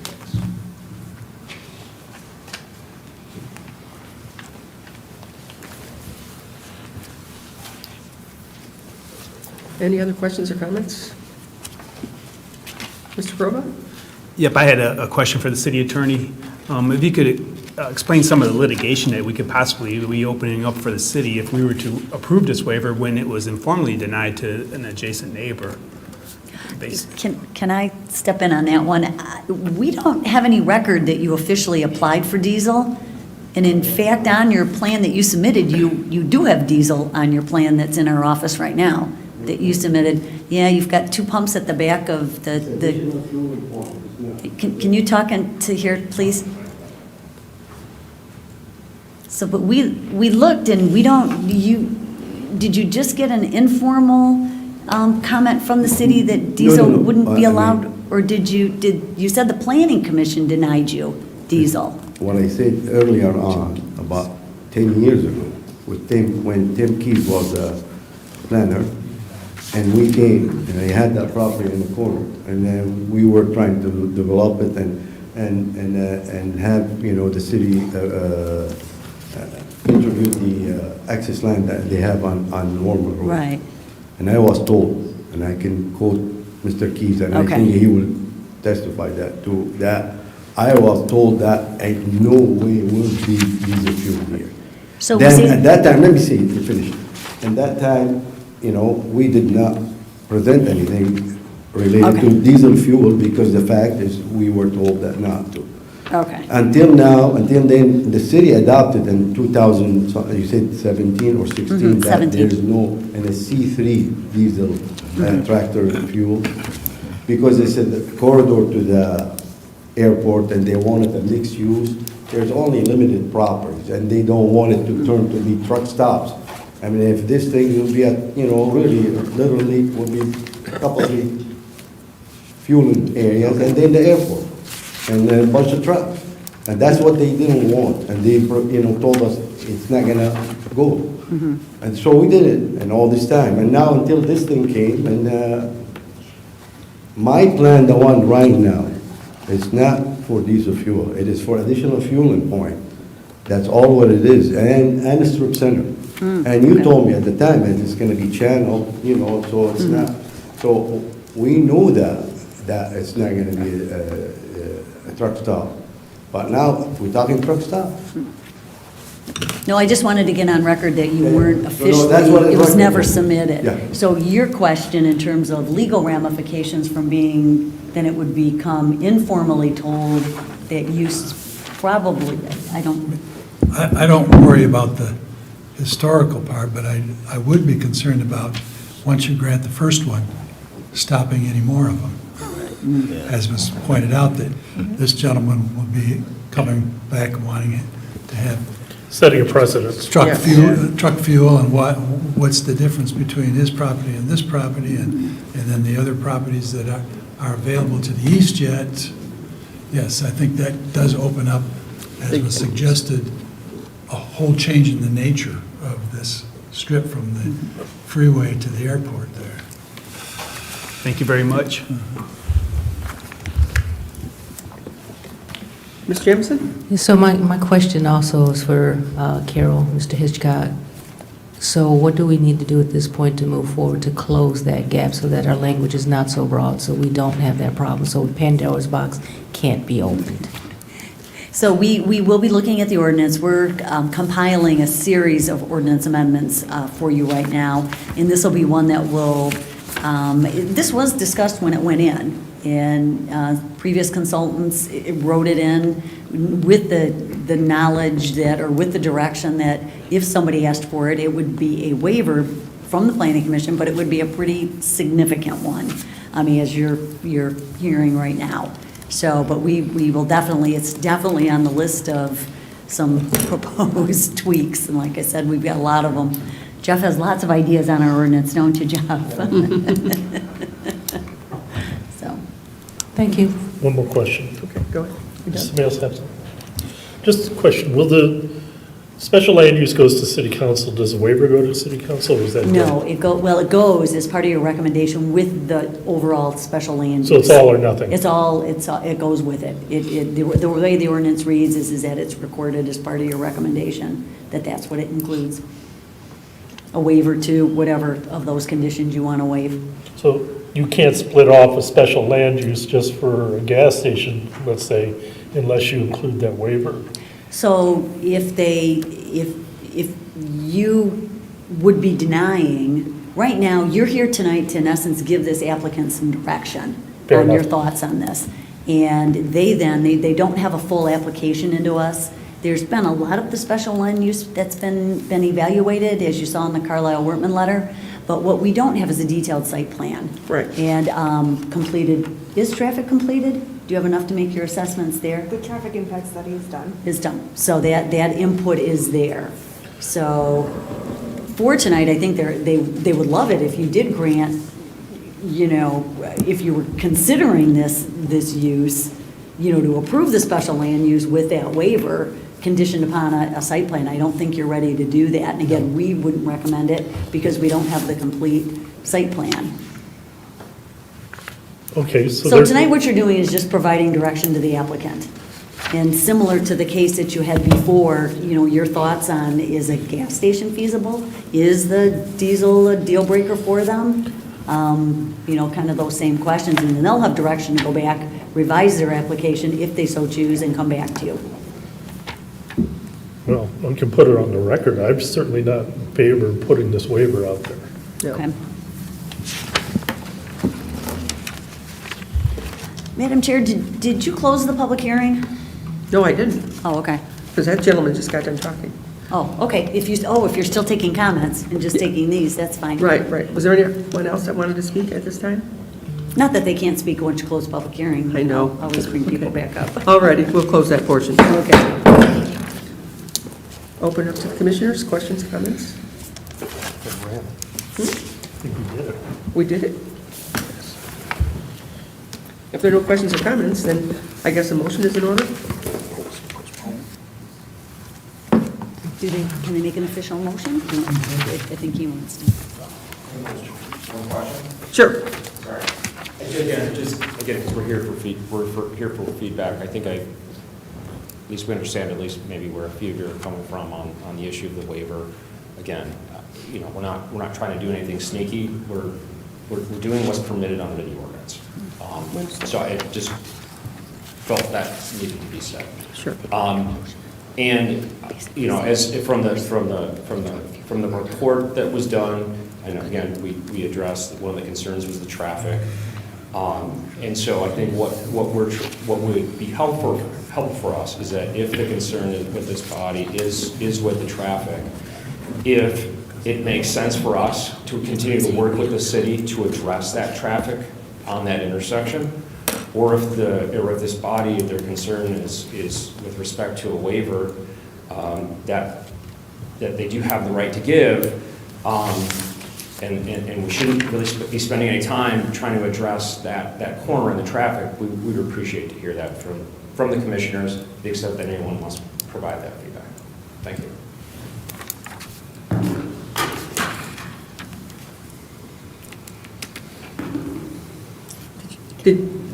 Did you have information on the traffic study? Jessica certainly does. We did provide a report in regards to the traffic study.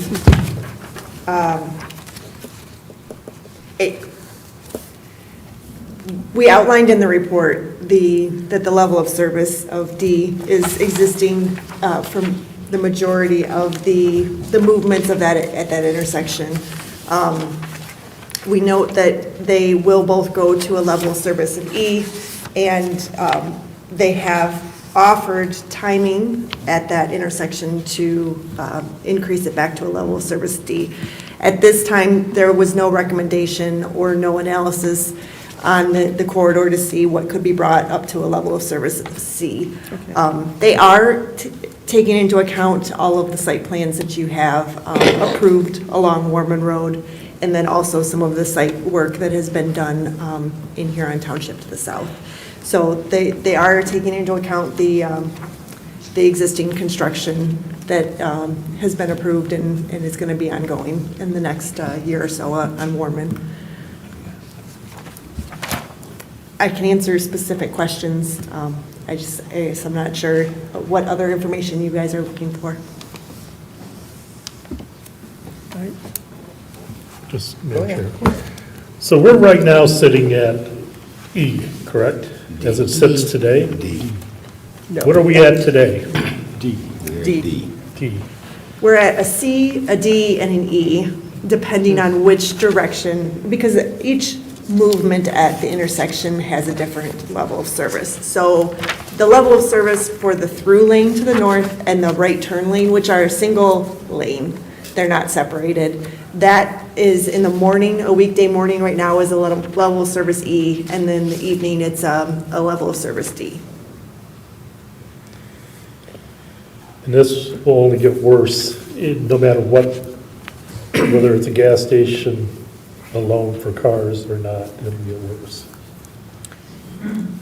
With the amount of traffic that was projected to be generated by this site or to be collected as a bypass traffic, yes, that this is going to decrease the level of service. Okay. Thank you. Real quick, can I say something? First, the intersection overall is a C and is projected to stay there. And it will increase to an E, that's without mitigation, and with the suggested mitigation, it will be lower. With the mitigation, it'll be what? Lower? It'll be decreased, right? The approach will be a D with that. And in addition, we're open to providing more. If like a right turn lane is deemed necessary, that's something Quick Trip would consider if that would be what's needed.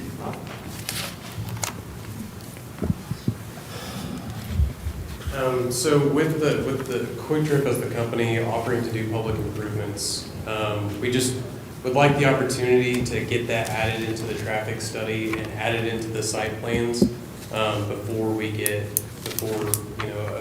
formal decision's been made on whether that's going to be allowed. We'd like to be able to prove our point that we think that improving and adding that additional right turn lane on Warren will help improve the traffic overall from what's projected on the traffic study right now. So are you suggesting that you're going to submit a site plan? Yes, absolutely. Yeah, we would like to get a site plan. The reason why we don't have a site plan in now is because of the ordinance within C3 and fueling stations. We wanted to make sure that we would be allowed to come here as a gas station, and we are also looking to put in the diesel portion because that is important for a business to have that there. We also think that because the trucks are already existing, we can clean up this area here, make sure that trucks aren't parking along Warm Road, and give a service to the existing traffic. So one of the aspects of this that you do need to consider, that they're asking for feedback, we're talking a lot about traffic, but when you see that layout, you want to take into account, and I think it's in the Carlisle Workman report quite a bit, the compatibility of the land uses. You notice how the trucking area is all in the back, the property to the south is Zone C3, the property to the east, which it connects to, there's that potential connection there, that's all C3. So what you want to, again, it's referenced in the report, the impact that trucks circulating through there and then connecting to property to the south, what kind of C3 development would you anticipate getting there, Or how could the truck use on the site, which is not intended for the C3 district, impact future development on the surrounding property? Well, and I think that was, again, back when our intent, when we put this Exactly. zoning in here, was to prevent the truck usage. Now we're being asked to circumvent that and do something else because this petitioner wants this. Again, I'll let everybody else speak. I'm not in favor of the truck section and granting the waiver for that. If they want to consider looking at mitigating the traffic and keeping it just a C3 use without waiver, that's their business. But I'll let everybody else speak to that here. Yeah, I think that's what we're kind of looking for, that same, to give them some feedback, if you'll even consider the diesel. And you've clearly said no. I've said no, but No, so, I'll right. let everybody else speak. I would not consider the diesel. It's 2 no's. Comment through the chair. Both the OHM report and the Carlisle-Wortman do not recommend special land use approval at this time. So, Right. And that's based on the diesel, and I think what they would like to hear is that they came back with just the gas station, which is what the ordinance allows. It does have to go through special land use approval and to city council, but if they got rid of that, the diesel use, would that be something, assuming that the traffic's all mitigated and, that you could endorse?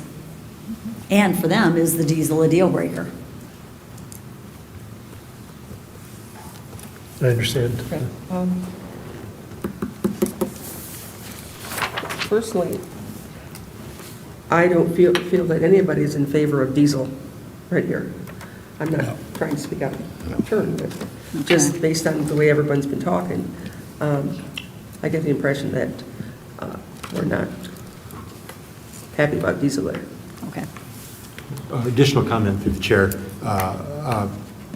The chief of police also, through Lieutenant Miller, again, his report, are greatly concerned about traffic in all directions impacting police response to anywhere south and east to the residents because of what we're going at that intersection. With the trucks? With the trucks, yes. It's bad on a good day. And I really don't see any way to fix it. Looking at this picture in front of me here, I don't know how you'd fix this mess.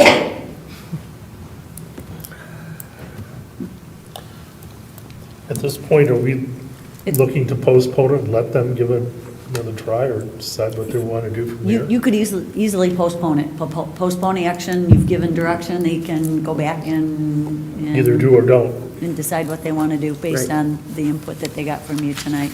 Do you guys have any further questions? Yes, Madam Chair. I don't think we have any further questions. I did just want to say, with reference to the parcels to the east and to the south of this property, those will be owned by the same individual once the land split goes into place and the additional property behind us to the south of our development, they'll all be owned by the same person. Even though it's all C3, it'll still be owned by the same person that and I can't speak to what they plan to do with that. Thank you. We know them. You know the piece to the east is on the market, it's for sale. He's all set now. So there's a sign on it, and I'm getting calls on it, so. It's still owned by the same person. It is, but they're trying to sell it, it appears. So I don't know if ownership is a factor. No. Ms. Jamison? Yeah, I appreciate your wanting to add that additional space on Warren for turning. As you can tell, traffic is a huge issue in our city, everywhere. So I feel bad. It looks like you probably could do something, but I got to tell you, because we purposely put that language in there, this 2017, to keep it C3, I'm a firm believer that unless something really changes, I have to stick with what my original intent was. And I apologize that you saw that language and it didn't spell it out, and it made you feel like we had that room to do a waiver. But as you can tell, it doesn't feel like any of us want to go against what we had decided on back in 2017. So I would stick with our C3 because we had a point for that, and because we live here and we have a vision for our city, and that right now is not cohesive with the vision that we have for our city. Well, they're not asking for a rezoning. They're asking for a waiver. And so that's what I said, we're not looking to do that. Well, I'm not looking to do Special land that. use, right, yeah. Yes, because that was a decision that Gotcha. I think we kind of already wanted to make years ago. Madam Chair. Mr. Long? Yes. To Quick Trip, after addressing all the issues that you've heard from the commission, would this be a deal breaker to not have the diesel? So I'm not high enough in our company to be able to answer that question. But I will 100% take that back to corporate and make sure that they understand where council's at and where we can possibly move forward. And if that's dropping the diesel based on y'all's decision, then that's something that I'll have to take back to corporate with me and let them know. But I can't stand here today and say, yes, we can drop it, or no, we can't. Yeah, but just let them know, how our infrastructure is. I don't know other Quick Trip locations, the infrastructure with other cities or anything else play into the decision, but let them know what our infrastructure is like and the problems we see in the future. Thank you. Thank you. Mr. Grova? Madam Chair, if everybody's done talking, the question on here is whether you want a special land use to allow a service station with diesel fueling, and the diesel fueling is the part that we have a problem with. So I'd like to make a motion to postpone SLU 2023-012 Quick Trip diesel fueling. Postpone. Support. I have a motion from Mr. Grova, supported by Mr. McAnally, to postpone SLU 2023-012 Quick Trip diesel fueling. Any discussion? Mr. Grova? Yes. Mr. McAnally? Yes. Ms. Roscoe? Yes. Ms. Jamison? Yes. Mr. Grova, oh, wait, you made the motion. Mr. Frederick? Yes. Chair votes yes. Oh, sorry, Mr. Gladfelty? Yes. Mr. Long? Yes. It's time to go home. Chair votes yes. This item is postponed.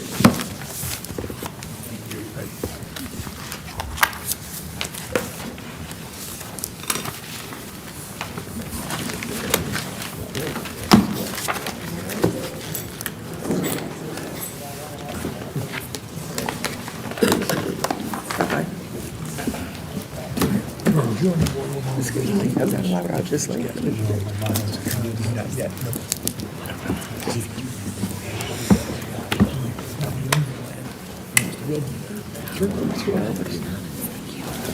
Okay, we can move along. Item 7. Item 7 is old business. Is there any old business? No old business tonight. Any cases involving advice or input from the planning commission? Yes, sort of. It's not asking for advice, but I want to leave you with something tonight to think about that we're going to talk about next month. Some of you know that I talked to before this meeting. There will be another gas station development, actually we hear submitted tomorrow, that will be in the same vicinity as the Maverick gas station on the other side of the street. The owners were here tonight. Right. And they're going to be submitting tomorrow. And their property is a little different from a zoning standpoint. There's a non-conforming party store on property, actually zoned single family. Oh, geez. The corner is zone C3 and right next to it is zone C2. The entire area is master planned for single family residential. So when they come in, they have another layer. Each one of these, this has actually been great for us. It's so wonderful that we have great consultants. You know, OHM with their stuff, and Steve's been great, and Carlisle Orman's been wonderful too. So we've got this. but they're all a little different. And what we're going to be proposing doing is doing a concurrent rezoning and a master plan amendment. We used to do, I don't know if you're familiar, you guys did some of those back in the early 2000s. We were doing a lot of those. So, in talking with Steve and talking with Doug from Carlisle Wortman, we're going to need to go through that exercise over there and make sure, what's proposed is going to match the master plan, because that's the one thing you can't really be doing, is approving a conditional rezoning when it's so inconsistent with the master plan. So we're going to have- But again, that area hasn't been looked at in So it needs to be a fixed long regardless. time. Right. And you in the probably relatively near future are going to be looking at E-Course Road all the way along. Economic development, economic development folks here are looking at that, and that's going to spill over into you too. So. Was that the gentleman that said there's too many gas stations on Middle Belt? Yes. Oh. He said on Middle Belt, but not you. He said they were south. So I got thinking, maybe what he's coming in with tomorrow, I've been talking to his engineer for 2 days, maybe what he's coming in with tomorrow is a different project. Maybe he took it did have actually a good-sized convenience store or market, so maybe, we'll have to see when it comes in tomorrow, if it comes in tomorrow. But I just want you to get kind of thinking Got a about that question for you. area. You got a date on the demolition of the gas station there at Goddard and Middle Belt? So I know that contract's been signed, everything's in place. As soon as I don't know the exact date when the frost laws are gonna go off. They went off Monday. Or they're off Monday. So I'm gonna assume within the next, I don't have an exact date, but I know it's gonna happen within the next 30 days. That is so ugly, I'm tired of looking at it. So Thank you, the Jeff. contractor did tell us that he would be able to have. Goddard and Middle Belt, the old park station. Paradise. Yeah, it's on demo list now. And then you might see a site plan for it. I'd just be It's happy ugly over there. I'd just be happy to see the building. Oh, the canopy, and I'll probably pull the tanks out of there too. It's just ugly. Okay, any other old business? Nope. Nope. PCK, any reports on interest designation? Oh, I've got one tonight, and I'm going to leave it at that, only because it's coming up this weekend. This weekend is the annual dog and cat inoculations and city licensing for your animals. February 24th, which is Saturday from 9 to 1, and it is held at the Romulus DPW, which is at 12600 Wayne Road.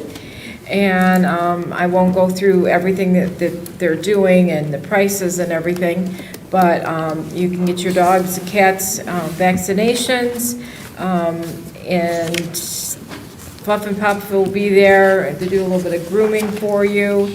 And again, as always, a portion of the proceeds that it costs you for this goes to the Romulus Animal Shelter. And again, that is 9 to 1 this Saturday. Thank you very much. Anybody else? No? Okay, item 10, communications, and we have the project status report. If you have any questions on it, a couple of things I can highlight that are going to pertain to next month. You may have two of them come back that were here tonight. The gas station? If they make changes. You will be seeing another gas station, and actually kind of a automobile service center, I think we're calling it, called Safeway. It's over on Airport Authority property on Middle Belt at Lucas Drive. It's a no truck fueling, just this is all vehicles. Gas station with a drive-through, car wash, an oil change, and some EV parking stations. So that one will be coming back. It's come back to us. We're reviewing it, but it looks like it's ready for public hearing in March. The one we met with today, we met with Pilot, which is a truck stop. It's the full-blown truck stop with trucks and a tire repair shop and a future truck wash. That is at the corner of Goddard and Vining, just south of the railroad tracks, just south of I-94. And we met with them today, and they're not going to be ready for March. They'll be April or May. They're going to be ready? No, they will not be ready for March. No, too Over many. by the backside of the airport there. Yeah, right next to DST. Right. on the northwest corner. Now, is that piece of property zoned right for trucks? No. Okay. It needs a conditional rezoning to Yeah. MT. So they have not submitted their draft agreement yet, and they were made aware today of, if you're looking to get through planning commission in one time with a recommendation to city council, that agreement does need to come in. Or they can come and talk to you and see what you think, and if there's anything that they need to, to put on it. As I think was brought up a couple times tonight, with these conditional rezonings, what benefits are there for the residents has been a big one that we talked to applicants about. This particular, the pilot development has Wendy's, on it. That's the restaurant with the drive-through. So, food. We got a From that Wendy's. standpoint. Almost all the pilots do have food. They do. Let- Kind They're of- geared for kind of- trucks. It is, who their target market is, which is obviously trucks. So, Question.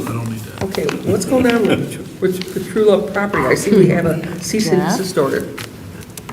Yep, we should be doing they're waiting for, they got comments back from the county. We're trying to get through that process of the plan. I don't know exactly the date of that, but I know they're working with P&G, and they're working on upgrading their site and figuring out their culvert and what has to be done with that. So we've actually made a lot of progress over on that site, but we're just waiting for full submittal. Good. I'll believe it when I see it. Anybody else? Yeah, I had a question, Carol. So Wayne Lux Estates, they still don't have it together yet? oh my goodness, I was going to mention that one. A variance request came in this week. This is a multifamily development at Wayne Road in Beverly, the northwest section. And it's a pretty dense development, and they're proposing how short is the driveway? The setback? They want 16-foot driveways. It's 16-foot driveways, which wouldn't allow you to put a car in the driveway without hanging into the sidewalk in the street. So they're coming in, going to seek a variance from the Board of Appeals. This is one that typically we like, our process is that developments come and see you first. This one is such a significant variance that they're going to take it. Our folks will do their technical reviews on it. We'll keep you posted for any comments, but I think we've already gone on record with them saying we're not. Why would they want 16-foot driveways? Yeah, it's too short, so. Why would they want 16-foot driveways? To get more buildings? To get more in? units in, yeah. They're coming from, they're a Canadian development company. They're out of Toronto, and they're trying to model, some of these real tight developments. For some reason, they think Romulus is very pedestrian, in that people aren't going to have cars, or it's going to be attracting people that, will Uber all the time, or, it's very interesting. They're going to charge big bucks for these places, and you can't park your car legally in Yeah, the and driveway. Right, and there's they're no, and expensive. there's nothing close you want to. And then what was they, $350,000, $400,000? I mean, they were. Yeah, they were around there, 300 and up. I actually talked to one of the agents before, and they were just spitballing some concepts to see what would stick. Yeah. So, but if they watched Fairways at Gateway, that initial project was planned for people who worked at the airport, pilots and yuppies, people, empty nesters, and what they ended up with were people with families that wanted bigger homes, and so they had to adjust their plans. They're going to find out that what they want to do and squeeze people in that space, and you can't invite company to park anywhere, they'll find out it's not going to work either, so. We had one, they said they were going to put restrictions on, and they said there'll be signs, and the residents won't be able to park there, or the Amazon delivery will not be able to park there, or the DoorDash won't be able to park there. So we said, well, how are you going to enforce that? They thought the Romulus Police Department would be happy to enforce that. Sure. We said, Yeah. boy, Yeah, thank you. I'm glad you asked, because Yes. it did just come in. It was kind of a surprise. I do have a question, it's not on here, but over on Huron River Drive, there's that trucking company right next to,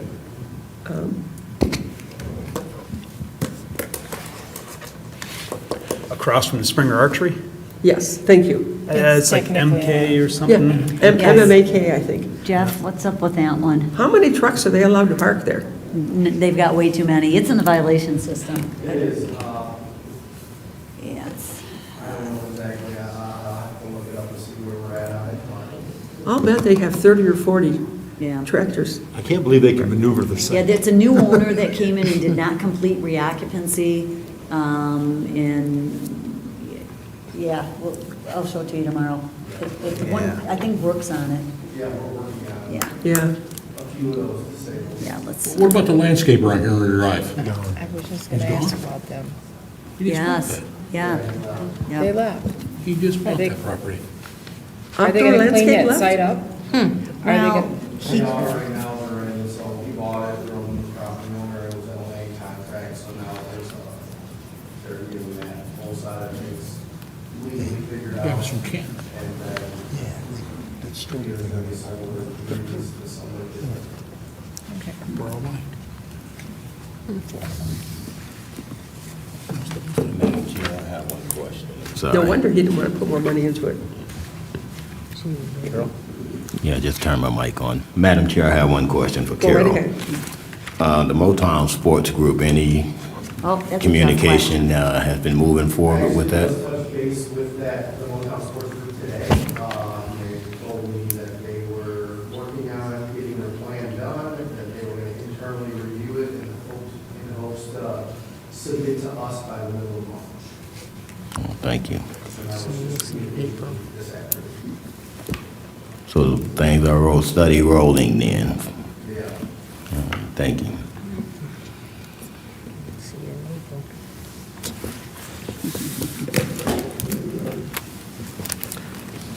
Any other? And then we have a notice of intent to prepare a master plan amendment for Grosseal Township. I was kind of surprised we got this. I didn't think we were in there. I know when I saw it, I thought we were kind of like Yeah. a little.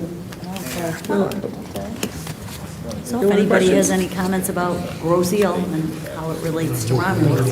That's fine. I do have a comment based sort of on this. I know, I have a coworker who lives on Grosseal, and he thinks this might be tied directly to the fact that the pay bridge is up for sale. The township may want to buy it, so they may have to, like, take these steps in order to be able to do that. It was his guess. And, because the free bridge needs a lot of work. Yeah. Yeah, pretty soon they're gonna be full-blood islanders, because they're gonna need boats to get off of there.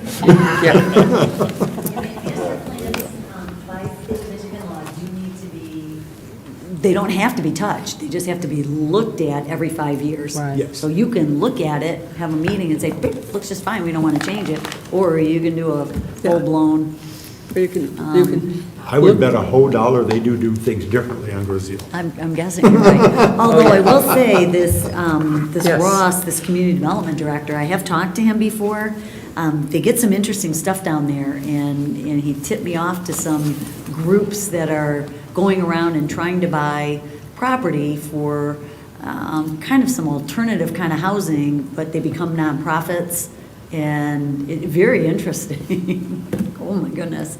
We get some goofy stuff like that. It never Right. transpires, but we don't think. So, good. Everybody ready to go home? Ready. Madam Chair, I move we adjourn. I'm sorry? I move we adjourn. Yes. Absolutely. Who supported it? 9:23. A motion from Ms. Jamison, supported by Ms. Roscoe, that we adjourn. Ms. Jamison? Yes. Ms. Roscoe? Yes. Mr. Crova? Yes? Mr. McAnally? Yes. Mr. Frederick? Yes. Mr. Gladfelte? Yes. Mr. Long? Yes. Chair votes yes. This meeting stands adjourned.